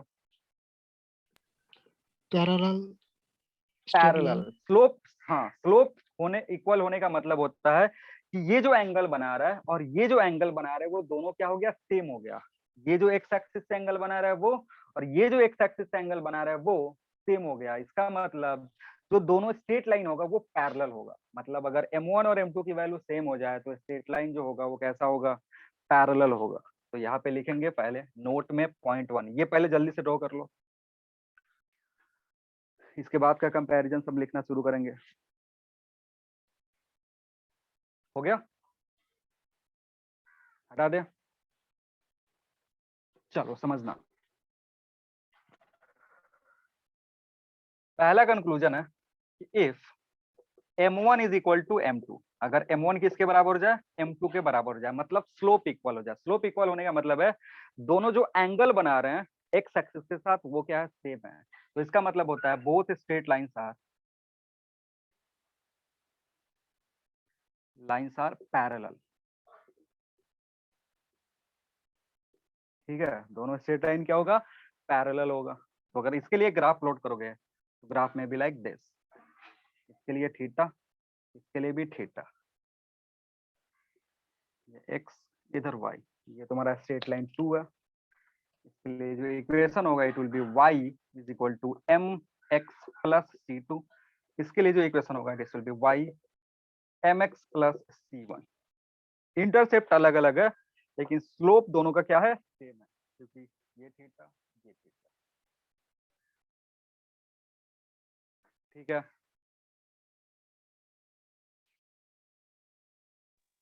सर सर हाँ बोलो, सुन रहे हैं। सर ये दो स्लोप अलग होने का मीनिंग क्या है? स्लोप अलग होने का मीनिंग क्या, एक मतलब के दो, साथ एंगल, हाँ मतलब अलग दो दो होने का अलग। मीनिंग पूछ रहे, हाँ अलग होने का मीनिंग पूछ रहे हो या सेम होने का मीनिंग पूछ रहे हो? हाँ sorry sir, sir same same. Same होना, वही तो बता रहे हैं ना कि ये एक स्ट्रेट लाइन था। ठीक है, ये स्ट्रेट लाइन है तुम्हारा। देखा गया कि ये जो एंगल बना रहा है ना एक्स एक्सिस के साथ, वो मान लो 30 डिग्री बना रहा है। एंगल कितना बना रहा है, सॉरी उल्टा है, तो इसको ले सकते हो तुम 135 डिग्री ले लो, ग्रेटर देन 90 है तो 135 ले सकते हो। हमने क्या देखा कि ये जो स्ट्रेट लाइन है ये एक्स एक्सिस पर कितने का एंगल बना रहा है, 135 का एंगल बना रहा है। एक दूसरा स्ट्रेट लाइन लिया, ठीक है ना, एक अलग से और स्ट्रेट लाइन है, वो जो स्ट्रेट लाइन है वो भी ये जो एंगल बना रहा है दिस इज ऑल्सो 135। तो जब दोनों को प्लॉट करा हमने तो क्या देखा कि this straight line is parallel to this. Parallel होने का क्या मतलब होता है कि दोनों जो स्ट्रेट लाइन है वो कभी मीट नहीं करेंगे, आगे एक्सटेंड करो या पीछे एक्सटेंड करो कहीं भी मीट नहीं करेंगे, उनके बीच का जो डिस्टेंस होगा वो हमेशा कांस्टेंट रहेगा। पैरेलल का मतलब तो समझते हो ना। इसलिए अगर कोई भी इक्वेशन दिया हुआ है, दो इक्वेशन दिया है स्ट्रेट लाइन का, तो उसमें पता करना होता है कि वो पैरेलल है, परपेंडिकुलर है या कुछ नहीं है। तो कैसे पता करेंगे, स्लोप से पता करेंगे। मान लो अगर तुम्हें दो स्ट्रेट लाइन दे दिया, पूछ रहा बताओ इनमें रिलेशन क्या है, ये दोनों पैरेलल है या फिर परपेंडिकुलर है या फिर कोई रिलेशन नहीं है, तो कैसे पता करते हैं, स्लोप से पता करते हैं। अगर दोनों स्ट्रेट लाइन का इक्वेशन का स्लोप इक्वल है, ठीक है ना, स्लोप दोनों का इक्वल है तो दोनों क्या होंगे, दोनों पैरेलल होंगे। आ रही बात समझ में क्या बोल रहा हूँ। यहाँ पे दो स्ट्रेट लाइन का कंपैरिजन चल रहा है, उनके बीच में हम रिलेशन सेट करने की कोशिश कर रहे हैं, ठीक है, कि कब वो पैरेलल होंगे, कब परपेंडिकुलर होंगे, कब ये दोनों कंडीशन सेटिस्फाई नहीं करेंगे। तो जब थीटा दोनों का सेम होगा, मतलब स्लोप सेम होगा, तो दोनों स्ट्रेट लाइन जो होगा वो क्या होगा, पैरेलल होगा। आ रही बात समझ में, बोलो क्या ओके सर। पूछना चाहते थे, जो पूछना चाहते थे समझ में आया। हाँ सर। ठीक है, चलो अब बात करते हैं अगर स्लोप, यहाँ पे स्लोप इक्वल था। नेक्स्ट बात करते हैं इंटरसेप्ट का। दूसरा है कि अगर C1 is equal to C2 हो जाए, C1 किसके बराबर हो जाए, C2 के बराबर हो जाए, तो क्या होगा, यहां से जो ग्राफ आएगा देखना, दो स्ट्रेट लाइन का, वो किस तरीके से आएगा, y और ये C1 की वैल्यू C2 के बराबर हो गई, मतलब y एक्सिस पे दोनों जो ग्राफ है ना वो एक ही पॉइंट पे कट करेंगे। कहाँ पे, यहाँ पे। ये जो वैल्यू दे रहा है ये क्या रिप्रेजेंट कर रहा है, C1 इक्वल्स टू C2।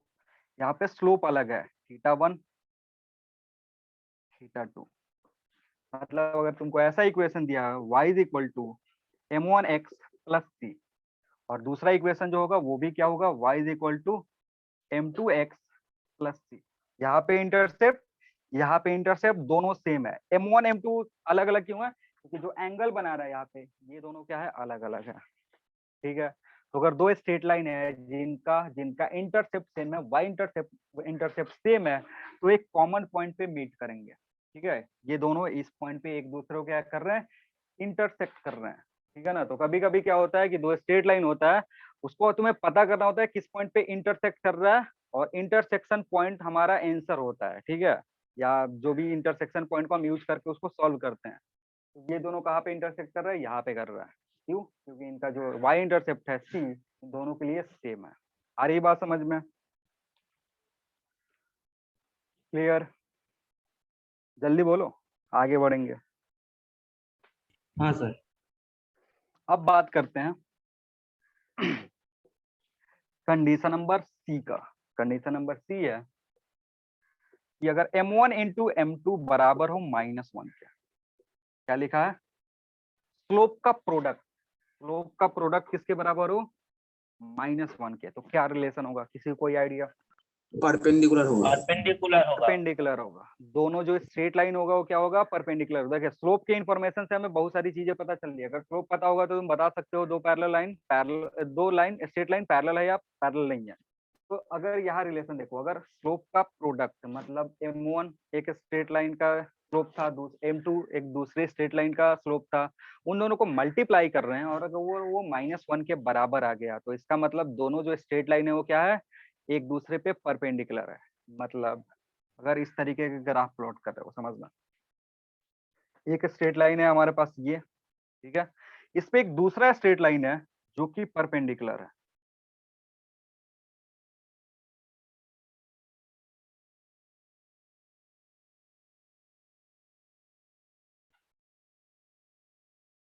ये एंगल कितना बन रहा है यहाँ पे, 90 डिग्री बन रहा है, ठीक है ना।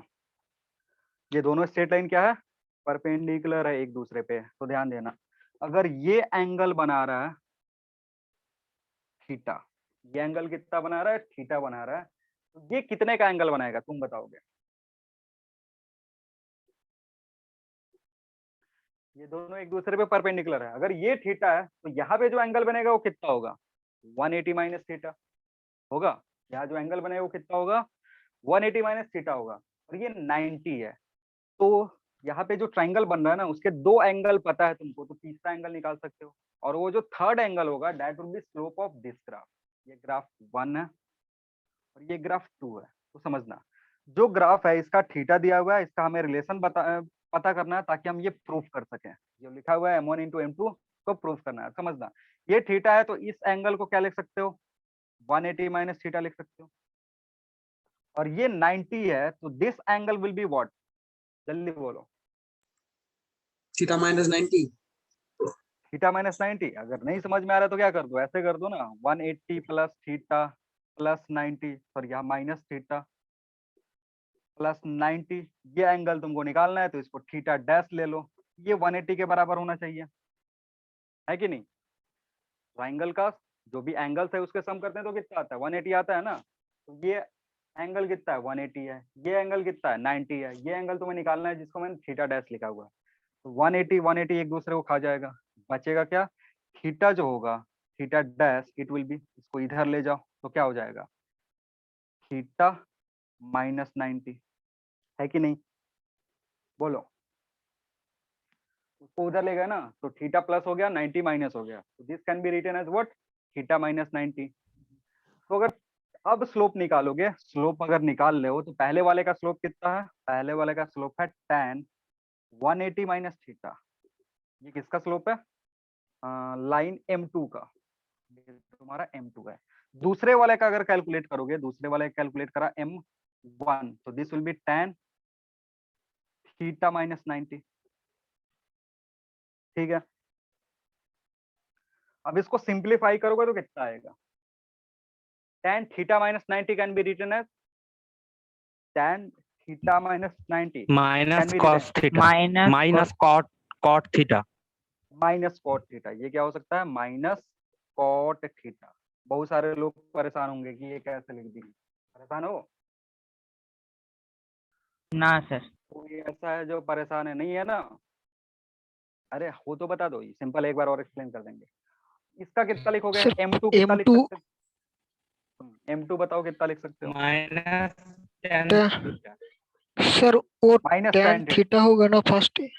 tan थीटा सर हुआ। tan theta sorry 80 degree minus theta नहीं होगा।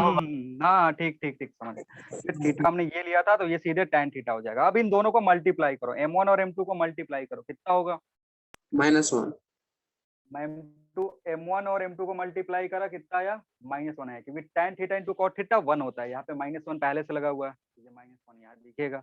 यानी कभी भी दो लाइन जो परपेंडिकुलर होंगी उनका जो स्लोप होगा, दैट स्लोप का प्रोडक्ट कितना होगा? -1 के बराबर होगा। बहुत ही इंपॉर्टेंट है, ये बार बार पूछता है। कभी कभी दे देगा दो स्ट्रेट लाइन, वहां से तुमको रिलेशन पूछेगा कि स्ट्रेट लाइन में बताओ क्या है, पैरेलल है, परपेंडिकुलर है, या कुछ और है, या उनके बीच का एंगल कितना है। एंगल निकालने का तरीका हम पढ़ेंगे वेक्टर में, कि अगर दो स्ट्रेट लाइन दिया हुआ है, दो वेक्टर्स दिया हुआ है, तो उनके बीच का हम एंगल कैसे निकाल सकते हैं। आ रही बात समझ में? तो ये कुछ बातें थी स्ट्रेट लाइन के बारे में, स्लोप क्या होता है, इंटरसेप्ट क्या होता है, या दूसरा जो इक्वेशन था इंटरसेप्ट फॉर्म में, वो उससे क्या क्या इन्फॉर्मेशन मिलेगा। और अगर तुम्हें स्लोप, दो स्ट्रेट लाइन का स्लोप पता है तो उससे क्या क्या कंक्लूजन तुम निकाल सकते हो। ठीक है, कोई किसी को दिक्कत, या आगे बढ़े? बोलो जल्दी, आगे बढ़े? हाँ सर। हाँ सर आप। ठीक है,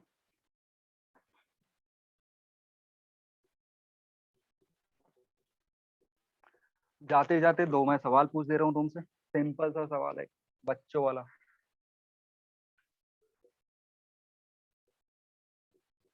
ये जो स्ट्रेट लाइन हमने प्लॉट करा, इसके लिए स्लोप बताओ कितना होगा। और ये जो स्ट्रेट लाइन मैंने प्लॉट करा, इसके लिए स्लोप बताना है, वाई एक्स, इसके लिए स्लोप कितना है। आपके लिए 0 सेकंड के लिए जीरो जीरो। इनफाइनाइट। पहले वाले के लिए कितना है? पहले वाले के लिए 0 है। क्यों? क्योंकि अगर यार ध्यान से देखोगे तो एक्स एक्सिस के साथ ये स्ट्रेट लाइन कितने का एंगल बना रहा है? एक्स एक्सिस के साथ ये पैरेलल है, ठीक है? पैरेलल। हाँ पैरेलल, या तो 180 बनाएगा या तो जीरो बनाएगा, ठीक है ना। पैरेलल अगर ऐसा नहीं सोचना है कि हमेशा वो जीरो जीरो ही बनाता है, 180 भी हो सकता है, ठीक है ना। या तो जीरो है या तो 180 है। तो अगर यहाँ पे देखोगे तो m जो होगा दैट विल बी जीरो। यहाँ पे जो एंगल बन रहा है एक वो 90 कितना बना रहा है, 90 बना रहा है, ठीक है ना। 90 तो अगर एंगल 90 बन रहा है तो m will be infinity. Infinite. समझो समझो क्या हो रहा है। अगर ये स्ट्रेट लाइन है ऐसे, अगर इस स्ट्रेट लाइन को ऐसे बेंड करें, समझना, इस स्ट्रेट लाइन को ऐसे बेंड कर रहे हैं, इधर की तरफ इसको बेंड करोगे, मतलब इसको कैसे रोटेट कर रहे हैं, क्लॉकवाइज। अगर एक वर्टिकल लाइन है उसका स्लोप क्या है, इन्फिनिटी है। इसको अगर बेंड कर रहे हैं क्लॉकवाइज डायरेक्शन में तो उसका स्लोप घटेगा या बढ़ेगा, ऐसे बेंड कर रहे हैं क्लॉकवाइज डायरेक्शन में तो उसका स्लोप बढ़ेगा या घटेगा, घटेगा। आतेगा। का स्लोप क्या होगा, घटेगा। क्योंकि धीरे धीरे धीरे अगर बहुत ज्यादा घुमा दिए तो ये पैरेलल हो गया। पैरेलल होने का मतलब क्या है, स्लोप जीरो। तो अगर Zero इसको zero. मूव करोगे इधर की तरफ मूव कर रहे हो तो स्लोप क्या हो रहा है, इधर की तरफ मूव कर रहे हो तो स्लोप क्या हो रहा है, डिक्रीज हो रहा है, ठीक है।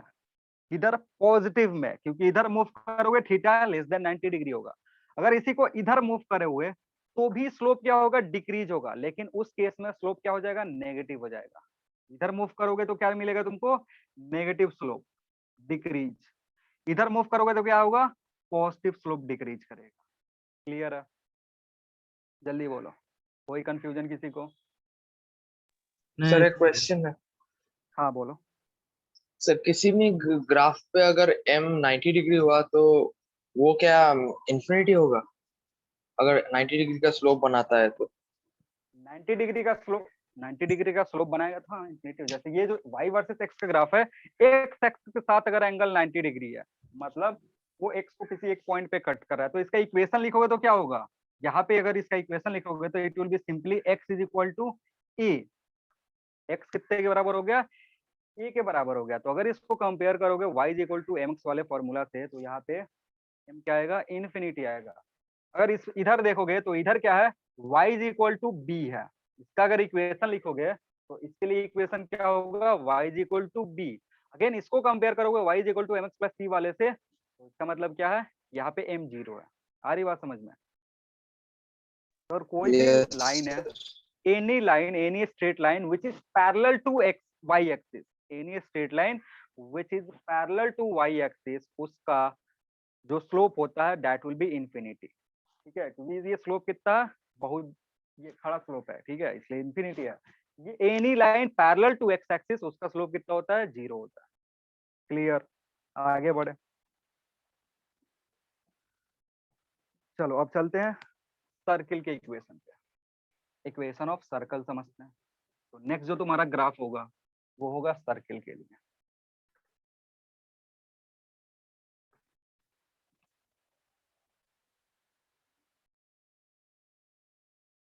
तो अगेन हमें किसकी जरूरत पड़ती है, किसी भी सर्किल के लिए हमें इक्वेशन बनाना पड़ता है, ठीक है ना। इक्वेशन होगा, उसी से हम प्लॉट करते हैं ग्राफ। तो एक सबसे पहले हम लेंगे स्पेशल केस। स्पेशल केस क्या बोलता है, जो सेंटर है वो है एट ओरिजिन। सेंटर का है सर्किल का, ओरिजिन पे है। मतलब अगर सेंटर देखोगे तो ओ जो होगा उसका कोऑर्डिनेट 0 0 होगा। इसको या सी लिख के चल सकते हो। सी मतलब सेंटर, सेंटर का जो कोऑर्डिनेट है वो क्या है, 0 0 है। तो इसका जो इक्वेशन होता है वो होता है x square plus y square equals to r square. क्या होगा, x square plus y square is equal to r square, where r क्या है तुम्हारा, आर क्या है, रेडियस है। मतलब अगर ग्राफ प्लॉट करोगे, ग्राफ प्लॉट करोगे तो क्या मिलेगा तुमको, एक ऐसा सर्कल मिलेगा जिसका सेंटर कहाँ पे है, यहाँ पे है। और अगर कोई भी पॉइंट ले रहे हो एक्स कॉमा वाई, तो वो किस इक्वेशन को सेटिस्फाई करेगा, इस इक्वेशन को सेटिस्फाई करेगा। ये जो लेंथ है ये आर के बराबर है, ठीक है। ये एक्स वाई का मतलब क्या है ना, कि अगर कोई भी वैल्यू यहाँ से उठा करके इससे पुट करोगे, इस सर्कल पे कोई भी पॉइंट है अगर उठा करके यहाँ पुट करते हो ना, तो वो इस इक्वेशन को सेटिस्फाई करेगा। आ रही बात समझ में। इक्वेशन लिखने का क्या मतलब होता है, इक्वेशन लिखने का मतलब होता है ये सर्कल जहां जहां से पास हो रहा है वहां से कोई भी पॉइंट उठा करके इस इक्वेशन में पुट करो, वो उस इक्वेशन को सेटिस्फाई करेगा। क्लियर है? तो ये तुम्हारा स्पेशल केस था। स्पेशल केस क्यों? क्योंकि सेंटर हमने कहा रखा है, सेंटर जानबूझ करके हमने ओरिजिन पे रखा हुआ है। तो ओरिजिन पे रखोगे, इक्वेशन बहुत ही सिंपल लिखेगा। Equation will be simply x square plus y square is equals to r square, जहां आर क्या है? Radius of the circle. ठीक है, क्लियर? अब जरूरी नहीं है कि हर बार जो सर्किल होगा वो कहाँ पे होगा, उसका सेंटर ओरिजिन पे हो। कहीं और भी सर्कल बन सकता है, तो कहीं और भी सेंटर जा सकता है, तो उसके लिए देखेंगे। बी क्या है? General case. जनरल केस का क्या मतलब है? Centre at c equals to a comma b. अभी सेंटर कहाँ पे आ गया? आर्बिट्ररी पॉइंट पे आ गया, जो कि ए और बी है। मतलब सेंटर का जो एक्स कोऑर्डिनेट है वो ए है, सेंटर का जो वाई कोऑर्डिनेट है वो बी है। तो यहाँ से जो इक्वेशन आता है, इक्वेशन क्या हो जाएगा तुम्हारा, समझना। इसमें इक्वेशन लिखने का तरीका होता है कि this can be written as x minus a का whole square plus y minus b का whole square is equal to r square. ठीक है ना? इसमें क्या हुआ, थोड़ा सा चेंज करना होता है इक्वेशन में, ज्यादा चेंज नहीं करना है। जहां पे सेंटर मूव करके चला गया, जहां पे सेंटर मूव करके चला गया, उस पॉइंट को हम क्या लेते हैं? एक्स में से घटाते हैं। जैसे एक्स माइनस ए लिखा, वाई माइनस बी लिखा, तो अगर ए पॉजिटिव है तो यहाँ ए पॉजिटिव है तो यहाँ माइनस ही दिखेगा, अगर ए नेगेटिव है तो यहाँ प्लस दिखता है। ठीक है, वैसे अगर बी पॉजिटिव है तो यहाँ माइनस ही दिखेगा, बी अगर नेगेटिव पुट करोगे तो यहाँ प्लस हो जाएगा। आ रही बात समझ में क्या बोल रहा हूँ? ये जो इक्वेशन है ये किसका है? जनरल इक्वेशन है। सेंटर कहीं भी चला गया और उसका कोऑर्डिनेट अगर तुमको पता है, you can write the equation of circle. मतलब इस बार जो सर्किल है वो कहाँ पे होगा? किसी आर्बिट्ररी पॉइंट पे है, जिसका सेंटर कितना है? ए कॉमा बी है। ठीक, अगर इस तरीके से देखोगे, ये y कोऑर्डिनेट, ये x कोऑर्डिनेट, अगर ये पॉइंट को मिलाओगे तो दिस विल बी a, इसको मिलाओगे तो दिस विल बी b। कोई भी पॉइंट अगर यहाँ पे ले रहे हो x, y, तो that will satisfy this equation, जहाँ पे ये r रेडियस है। क्लियर है? बोलो जल्दी, किसी कोई कंफ्यूजन? इसको एक्सपैंड भी कर सकते हो, इसको एक्सपैंडेड फॉर्म में भी देख सकते हो। जो मैथ वाले बच्चे अगेन वो जब ग्राफ पढ़ेंगे, इक्वेशन, उनको सर्कल एक अलग से चैप्टर ही पढ़ना होता है, इलिप्स एक अलग से चैप्टर ही पढ़ना होता है। जो मैथ वाले बच्चे हैं वो देश में पढ़ते हैं, उनको कुछ इक्वेशन इस तरीके से, जनरल इक्वेशन अगर इसको एक्सपैंड करोगे तो this will give x square plus a square minus 2a x. अगर इसको एक्सपैंड करोगे तो this will give y square. लिखना नहीं है, बस ऐसे देख लो, minus 2b y is equal to r square. तो इसको सिंप्लीफाई करोगे तो x square plus y square, इसको लिख सकते हो minus 2ax minus 2by plus a square plus b square is equal to r square. ये तुम्हारा जनरल इक्वेशन है सर्किल का। इसमें ax bx वैसा कुछ कर करके लिखा होता है। जब मैथमेटिक्स में जो बच्चे सर्कल अलग से चैप्टर पढ़ेंगे उनको जनरल इक्वेशन कुछ इस तरीके से दिखेगा। मैथ वाले सर पढ़ाएंगे जनरल इक्वेशन। मैं जनरल इक्वेशन कैसे लिख रहा हूँ? इस तरीके से लिख रहा हूँ। क्यों? क्योंकि हम सिंपल सिंपल देखना चाहते हैं कि सर्कल का जो सेंटर है वो साफ साफ दिख जाए। तो ये पॉइंट ए और ये पॉइंट बी रिप्रेजेंट कर रहा है सेंटर। आ रही बात समझ में? अगर इक्वेशन कुछ इस तरीके से लिखा हुआ है, समझना, अगर मैंने इक्वेशन लिखा x plus 5 square plus y minus 2 square is equal to 10 square. यहाँ से पूछ रहा है कि सेंटर का कोऑर्डिनेट बताओ और माइनस 5,2 माइनस 5,2, क्योंकि अगर इसको देखोगे ना तो this can be written as x minus minus 5, तब जाकर के इसको मैच करेंगे स्टैंडर्ड इक्वेशन से। ऐसे ही नहीं करेंगे, क्योंकि स्टैंडर्ड इक्वेशन मैंने कैसे लिखा हुआ है, ध्यान से देखो, यहाँ माइनस है तो इसको कन्वर्ट करेंगे तो ये क्या है, प्लस को हम इसे लिख सकते हैं माइनस इंटू माइनस। अब दिखेगा जो तुम्हारा कोऑर्डिनेट है एक्स एक्सिस का, ओरिजिन का जो भी तुम्हारा कोऑर्डिनेट है सेंटर का, दैट इज -5 नॉट 5। और रेडियस कितना है? रेडियस यहाँ साफ साफ दिख रहा है 10 है। क्लियर है? कोई कंफ्यूजन किसी को नहीं है ना? आगे बढ़े, चलो। ये सर्किल है तुम्हारा। नेक्स्ट वन इज इलिप्स, या इलिप्स से पहले पैराबोला पढ़ते हैं, पैराबोला ज्यादा इंपॉर्टेंट है। Third one is parabola.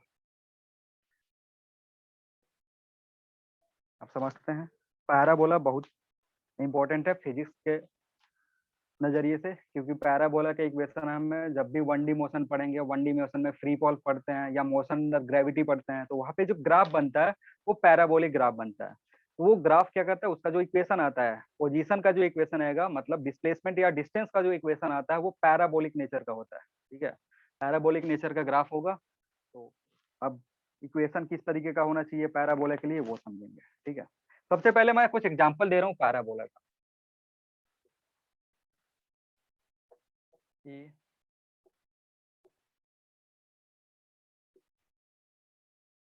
B, ऐसे थोड़ा रफ बना रहा हूँ, तुम लोग आराम से बनाना।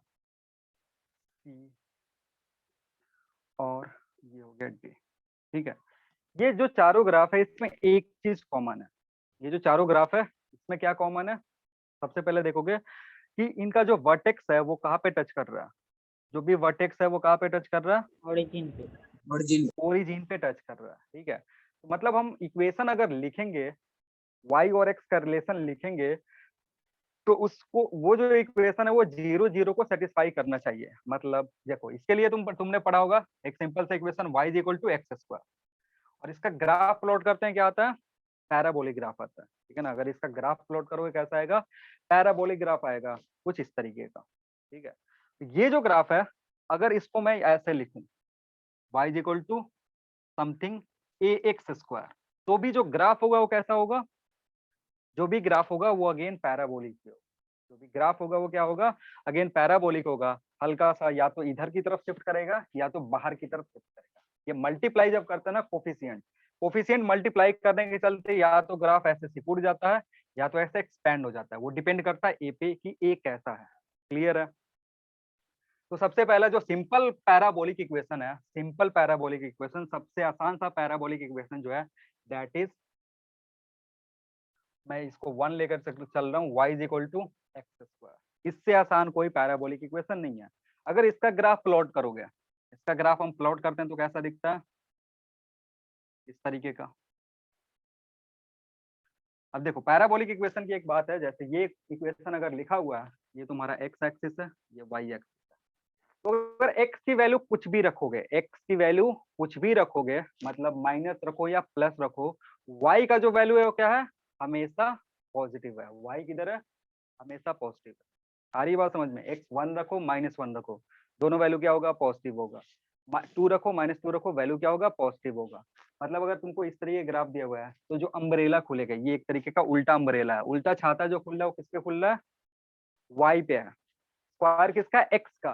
छाता किस पे है, y पे है। तो जिसका स्क्वायर कर रहे हैं उसके अपोजिट वाले पे छाता खुल रहा है। आ रही बात समझ पे, जल्दी बोलो। इसमें कंफ्यूजन हो जाए, सर ऐसा ग्राफ दिया हुआ है तो किधर होगा, इधर की तरफ या इधर की तरफ। दो तरीके से सोच सकते हो कि अगर x को स्क्वायर करेंगे तो y हमेशा पॉजिटिव देगा। अगर इस तरीके का प्लॉट कर दिए तो इसमें y नेगेटिव हो गया, ये ग्राफ गलत है। ठीक है ना। तो दूसरा क्या है, अगर मैं इसको ऐसे लिखूं, y is equal to minus x square, y क्या लिख रहा हूँ, माइनस एक्स स्क्वायर अगर लिखूंगा तो ग्राफ में क्या चेंज आएगा, इस ग्राफ में क्या चेंज आएगा आप समझना।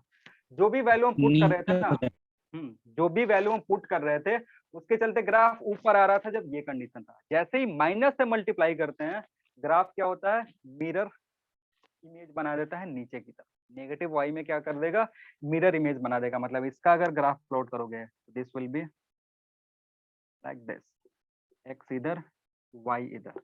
यहाँ पे क्या है, एक्स की कोई भी वैल्यू रखो, एक्स की कोई भी वैल्यू रखो, इस माइनस लगने के चलते एक्स की जो वैल्यू आएगी, एक्स की जो वैल्यू रखोगे उसके चलते वाई का जो वैल्यू आएगा that will always be negative, वो कभी भी पॉजिटिव नहीं होगा। सारी बात समझ में।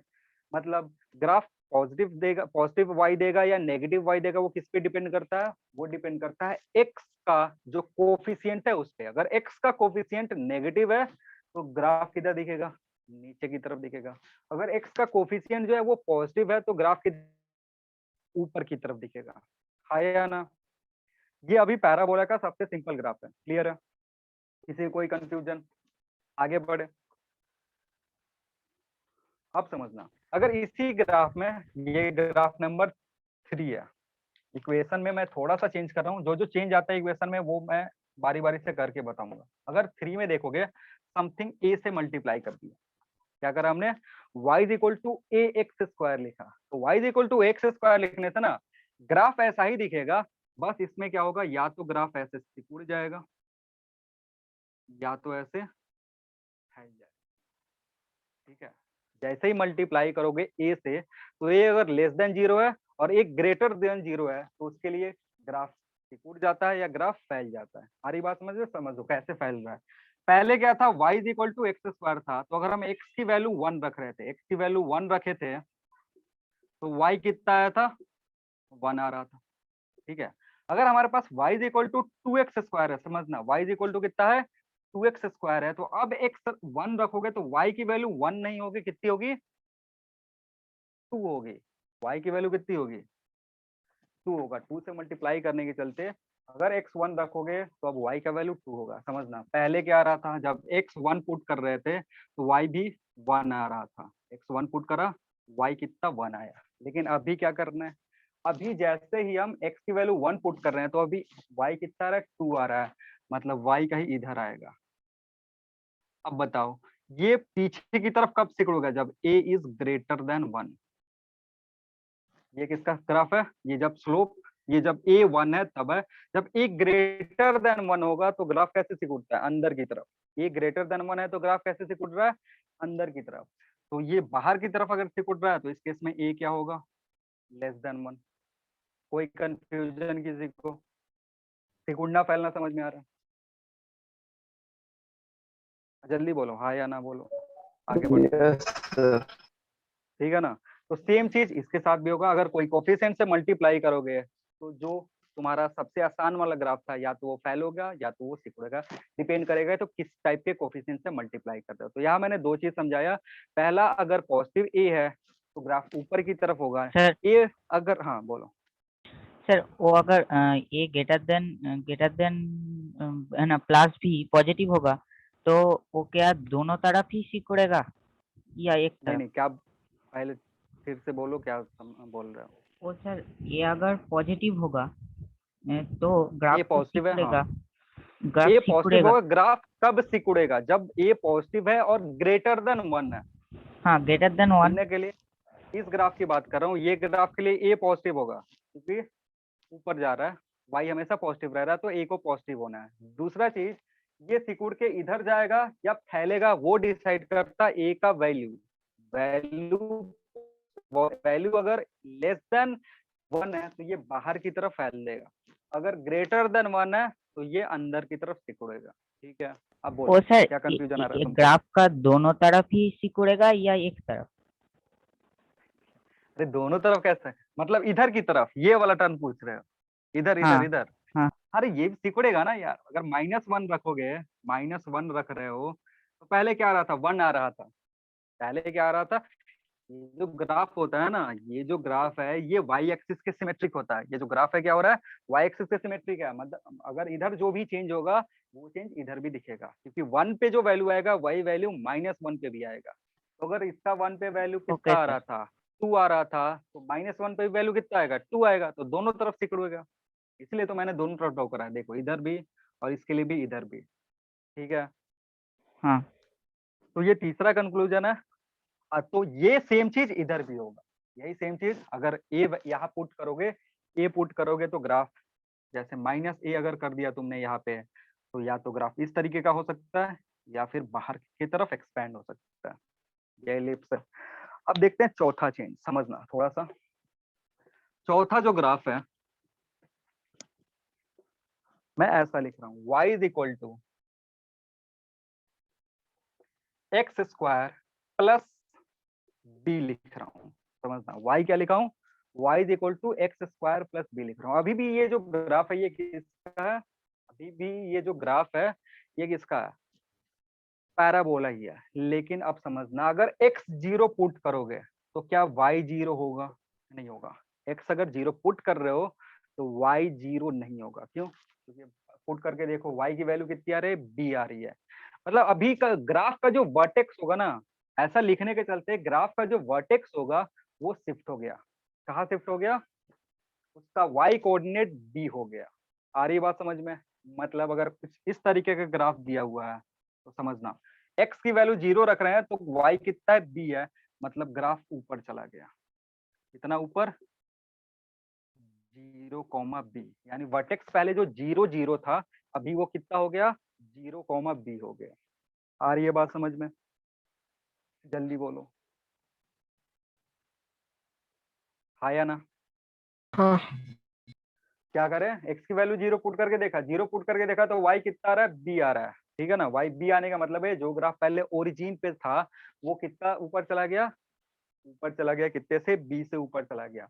अगर यही y is equal to x square minus b होता तो ग्राफ किधर जाता? ग्राफ नीचे से नीचे शुरू की होता, तरफ। क्योंकि अगर यहाँ 0 पुट करोगे तो इस बार यहाँ आएगा 0 माइनस बी। एक्स तो 0 है लेकिन y कितना है? माइनस बी है।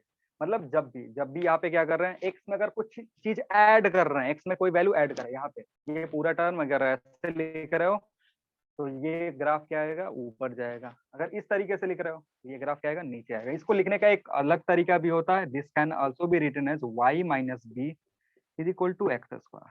इसको इस तरीके से भी लिख सकते हो, y minus b plus x square. अगर इस तरीके से लिखे हो तो y के साथ जो टर्म घट रहा है ना, उतने से ग्राफ ऊपर चला जाएगा। y के साथ जो वैल्यू घट रहा है उतने से ग्राफ ऊपर जाएगा। तो अगेन इसको कैसे लिख सकते हो? y plus b minus x square लिख सकते हो। अगर y प्लस बी लिखे हो तो जितना हम ऐड कर रहे हैं उसके से ग्राफ कहाँ चला गया? नीचे चला गया। क्लियर है?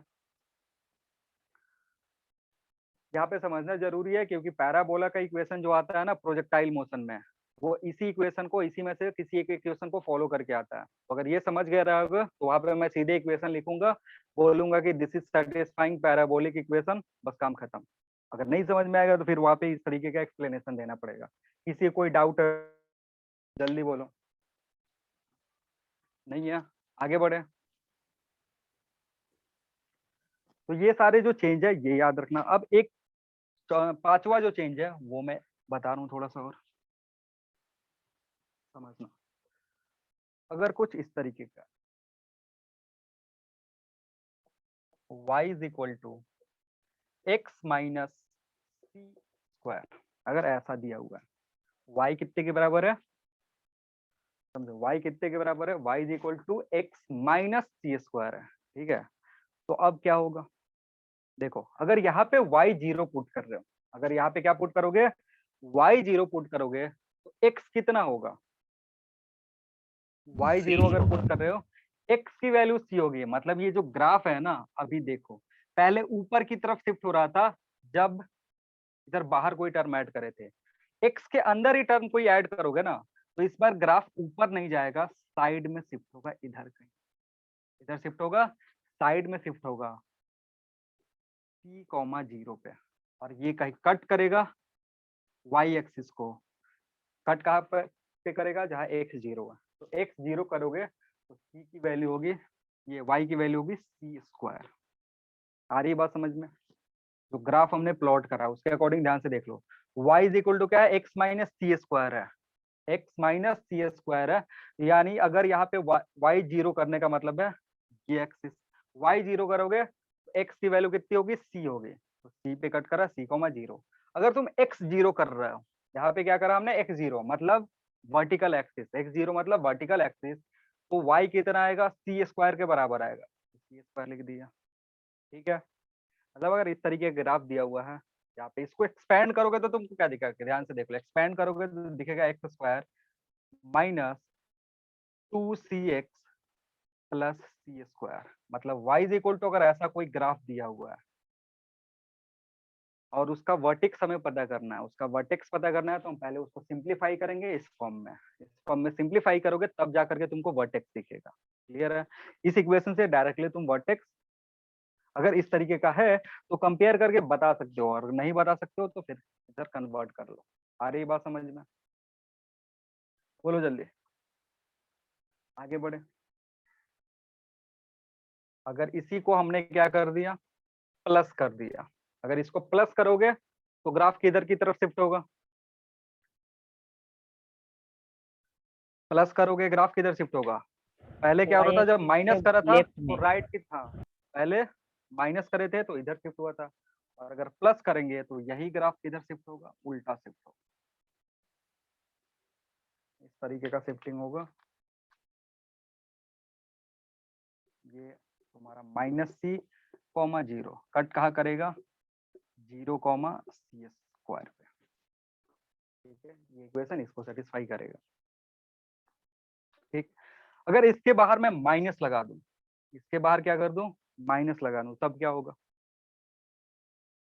आधे लोगों को पल्ले ही नहीं पड़ रहा है उल, कि किस हार्ड तरीके एक का shift उल्टा क्वाड्रेंट पे आ जाएगा। जाएगा। उल्टा चला जाएगा। क्यों, क्योंकि कोफिशिएंट जो है इस बार x का कोफिशिएंट क्या हो गया, नेगेटिव हो गया। नेगेटिव कहने का मतलब है कि जो ग्राफ होगा वो अपने ही पोजीशन पे पलट जाएगा, मतलब इसी पोजीशन पे क्या हो गया, पलट गया। माइनस लगने के चलते नीचे आ गया, क्योंकि अब y, सारी y की वैल्यू जो होगी वो क्या होगी, नेगेटिव होगी। तो नेगेटिव के लिए ग्राफ कहाँ चला गया, नीचे चला गया। ठीक है ना। बोलो, किसी को कंफ्यूजन इसमें कोई, आगे बढ़े। शिफ्टिंग जो है वो समझ में आ गया, आया ना। अब इसका जो हाँ। जनरल इक्वेशन है, समझो कोई भी क्वाड्रेटिक इक्वेशन अगर तुम्हारे पास होगा, कोई भी कैसा इक्वेशन है, क्वाड्रेटिक इक्वेशन, जैसे y is equal to, quadratic function है तुम्हारे पास ax² plus bx plus c। यहाँ से जो ग्राफ प्लॉट करोगे वो ग्राफ कैसा आएगा, पैराबोलिक आएगा। तो ग्राफ प्लॉट करोगे क्या आएगा, पैराबोलिक आएगा। समझो, यहाँ अगर ग्राफ प्लॉट कर रहे हो तो यहाँ देखो क्या छुपा है, x²। है, और जो भी y is equal to x² का ग्राफ होता है वो क्या होता है, पैराबोलिक होता है। और यहाँ पे जो ग्राफ है ना वो जनरल ग्राफ है, मतलब कुछ इस तरीके का बता सकते हो। इस पॉइंट, ये जो पॉइंट है तुम्हारा वर्टेक्स है, ये शिफ्टेड क्यों है, क्योंकि अभी a का कुछ कोफिशिएंट लगा हुआ है, साथ ही साथ b जो है इसको एक्सपैंड करके किस टर्म में लिख सकते हो, इसको एक्सपैंड करके y माइनस something m is equal to, इसको सिंप्लीफाई करके बता रहा हूँ, सिंप्लीफाई जो वैल्यू देगा उसके अकॉर्डिंग कर सकते हो। और x माइनस n का ये जो इक्वेशन लिखा हुआ है इसको इस फॉर्म में कन्वर्ट करोगे, ये जो इक्वेशन लिखा हुआ है इसको इस फॉर्म में कन्वर्ट करोगे ना, तब तुमको जाके पता चलेगा कि इसका जो कोऑर्डिनेट है वो n, m है, जो भी तुम्हारा वर्टेक्स है उसका कोऑर्डिनेट कितना है। और अगर a नेगेटिव होगा, a नेगेटिव होगा तो ये ग्राफ क्या होगा, यहीं पे पलट जाएगा। a नेगेटिव होगा तो ग्राफ क्या होगा, इधर ही पलट जाएगा। इधर आ रही बात समझ में। ग्राफ ऊपर की तरफ खुलेगा या नीचे की तरफ खुलेगा, बस उसको एक ही टर्म डिसाइड करता है। कौन सा टर्म, x का कोफिशिएंट नेगेटिव है या पॉजिटिव है। x² का कोफिशिएंट अगर पॉजिटिव है ग्राफ ऊपर खुलेगा, x² का कोफिशिएंट अगर नेगेटिव है ग्राफ किधर खुलेगा, नीचे खुलेगा। क्लियर है, आगे बढ़े। Yes sir. कोई कंफ्यूजन किसी को। अब चलो एक और छोटा सा चीज है इसमें बता के फिर पैराबोला खत्म करते हैं। अगर इस तरीके का दे दिया y is equal to y, x is equal to y², ये किस तरीके का ग्राफ देगा, ये जो ग्राफ देगा वो होगा ऐसा, ये y और ये x। ठीक है ना। ये अभी क्या है, अभी समझो स्क्वायर किस पे लगा हुआ है, y पे लगा हुआ है। तो अब x की कोई भी वैल्यू नेगेटिव नहीं होगी, x की कोई भी वैल्यू नेगेटिव नहीं होगी, x का सारा वैल्यू पॉजिटिव होगा। अगर 1 रखो y तो भी x1, और -1 रखो तो भी 1, इधर के लिए 1 इधर के लिए भी 1, 2 रखोगे तो 4, -2 रखोगे तो भी 4। आ रही बात समझ में। तो सेम टू सेम जो सारी चीजें पहले समझे थे ना उसी तरीके का सारा चीज रहेगा एग्जैक्टली। बस ग्राफ जो है वो किधर शिफ्ट हो गया, y एक्सिस से x एक्सिस पे शिफ्ट हो गया, क्योंकि इस बार स्क्वायर को कहाँ पे लगा हुआ है, y एक्सिस पे लगा हुआ है। आ रही बात समझ में, जल्दी बोलो। तो जो जो रूल हमने पहले पढ़ा था अब दोबारा वही सारी शिफ्टिंग हम नहीं पढ़ेंगे कि कब ग्राफ ऊपर राइट शिफ्ट होगा, कब लेफ्ट शिफ्ट होगा, कब ऊपर शिफ्ट होगा, कब नीचे शिफ्ट होगा, कब सिकुड़ेगा, कब फैलेगा। जो जो रूल उधर फॉलो हुआ है वही सारे रूल इसके लिए भी है, क्योंकि ये भी पैराबोलिक ग्राफ ही है बट ऑन हॉरिजॉन्टल एक्सिस।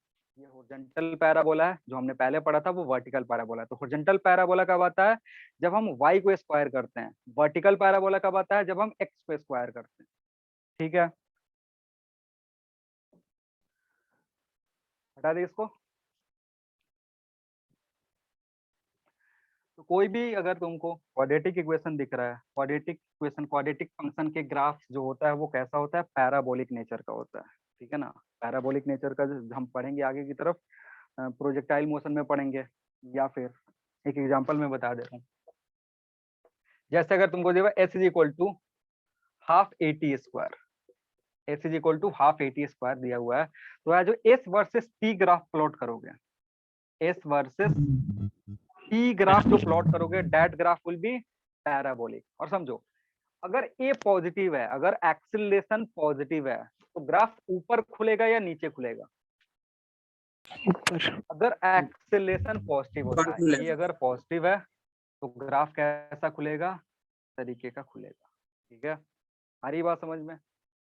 और साथ ही साथ ध्यान दोगे कि टाइम क्या स्क्वायर लगा हुआ है, टाइम क्या स्क्वायर लगा हुआ है, यानी कैसा पैराबोला देगा, वर्टिकल पैराबोला देगा। अगर इसी ग्राफ में अगर ए नेगेटिव हो जाता, इसी इक्वेशन में ए नेगेटिव होता, तो ये ग्राफ किधर चला जाता, ये इसके लिए प्लॉट कर रहे हैं, तरफ ग्राफ ऐसे चला जाता, इधर चला जाता। तो ये ग्राफ प्लॉट करते हैं, जैसे अगर किसी बॉडी को हमने क्या करा, एक्सीलेट करा, और मतलब किसी बॉडी को रोल करा, उसी डायरेक्शन में फोर्स लगा रहे हैं, जिस डायरेक्शन में फोर्स लगेगा उसी डायरेक्शन में अगर मोशन हो रहा है तो एक्सीलरेशन पॉजिटिव तरीके ग्राफ आएगा। और अगर तुमने क्या करा, अगर किसी बॉडी को ऊपर फेंका, ऊपर फेंक रहे हो तो बॉडी ऊपर जा रहा है, एक्सीलरेशन किधर है, नीचे की तरफ है, तो एक्सीलरेशन का डायरेक्शन उल्टा है, मतलब इस तरीके कुछ ग्राफ बनेगा। आ रही बात समझ में? और यही ग्राफ दिखता है तुमको कहाँ पे, प्रोजेक्टाइल मोशन में, बॉडी को यहाँ से फेंकते हैं, यहाँ पे जाकर के फॉल होता है, और प्रोजेक्टाइल में इस तरीके के ग्राफ दिखता है। आ रही बात समझ में? तो इसलिए जो पैराबोलिक इक्वेशन है वो ज्यादा इंपॉर्टेंट है, क्योंकि 1D मोशन में बहुत ज्यादा दिखता है, 1D पढ़ोगे, प्रोजेक्टाइल पढ़ोगे, इस तरीके का बहुत ज्यादा ग्राफ मिलेगा अगर एस वर्सेस टी का ग्राफ प्लॉट करोगे तो, ठीक है। कोई कंफ्यूजन? अगर ऐसा हो गया, s is equal to QT plus half AT square हो गया, अब बताओ इसका इक्वेशन कैसा होगा? अब वो ओरिजिन से पास नहीं करेगा, ओरिजिन से ये क्या होगा, शिफ्ट हो जाएगा इधर उधर, ठीक है ना। क्योंकि अब पहले क्या था, पहले आप ध्यान से देखोगे ना, जब जीरो पुट करोगे, यहाँ पे जीरो पुट करोगे, ये जीरो हो गया। अभी क्या होगा कि ओरिजिन से वो इधर उधर शिफ्ट हो जाएगा, क्योंकि और शिफ्ट किधर होगा, उसको सिंप्लीफाई करने के लिए अगेन उसको s minus something is equal to t minus something का होल स्क्वायर के टर्म में लिखोगे, तब जा करके उसका वर्टेक्स मिलेगा।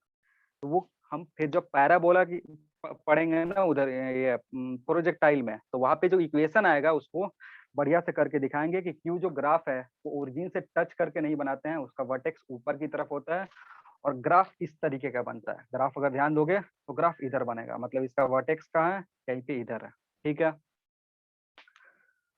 क्लियर है? जो जो चीजें जहां दिखेंगी वहां पे एक बार कंफ्यूजन होगा, फिर से एक्सप्लेन करते हुए चलेंगे।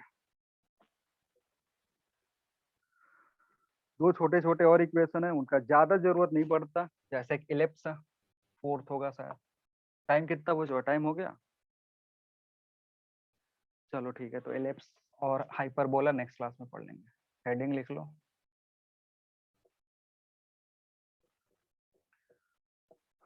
जो जो ग्राफ बचे हुए एक बार मैं लिख दे रहा हूँ। 6 एक्सपोनेंशियल एंड लॉगरिथमिक, ये 3 ग्राफ अभी बचा हुआ है हमारे पास। इन तीनों को, ये कम इंपॉर्टेंट है, ये थोड़ा इंपॉर्टेंट है, और ये इंपॉर्टेंट है फिजिक्स के लिए। ये जो दोनों ग्राफ है ये थोड़े थोड़े इंपॉर्टेंट होते हैं, इनको बाद में बढ़िया। ठीक है, चलो आज के क्लास में कोई कंफ्यूजन नहीं है, तो नेक्स्ट क्लास में इसको खत्म करेंगे और नेक्स्ट क्लास में वेक्टर शुरू करेंगे। चलो फिर मिलते हैं नेक्स्ट क्लास में। Thank you everyone.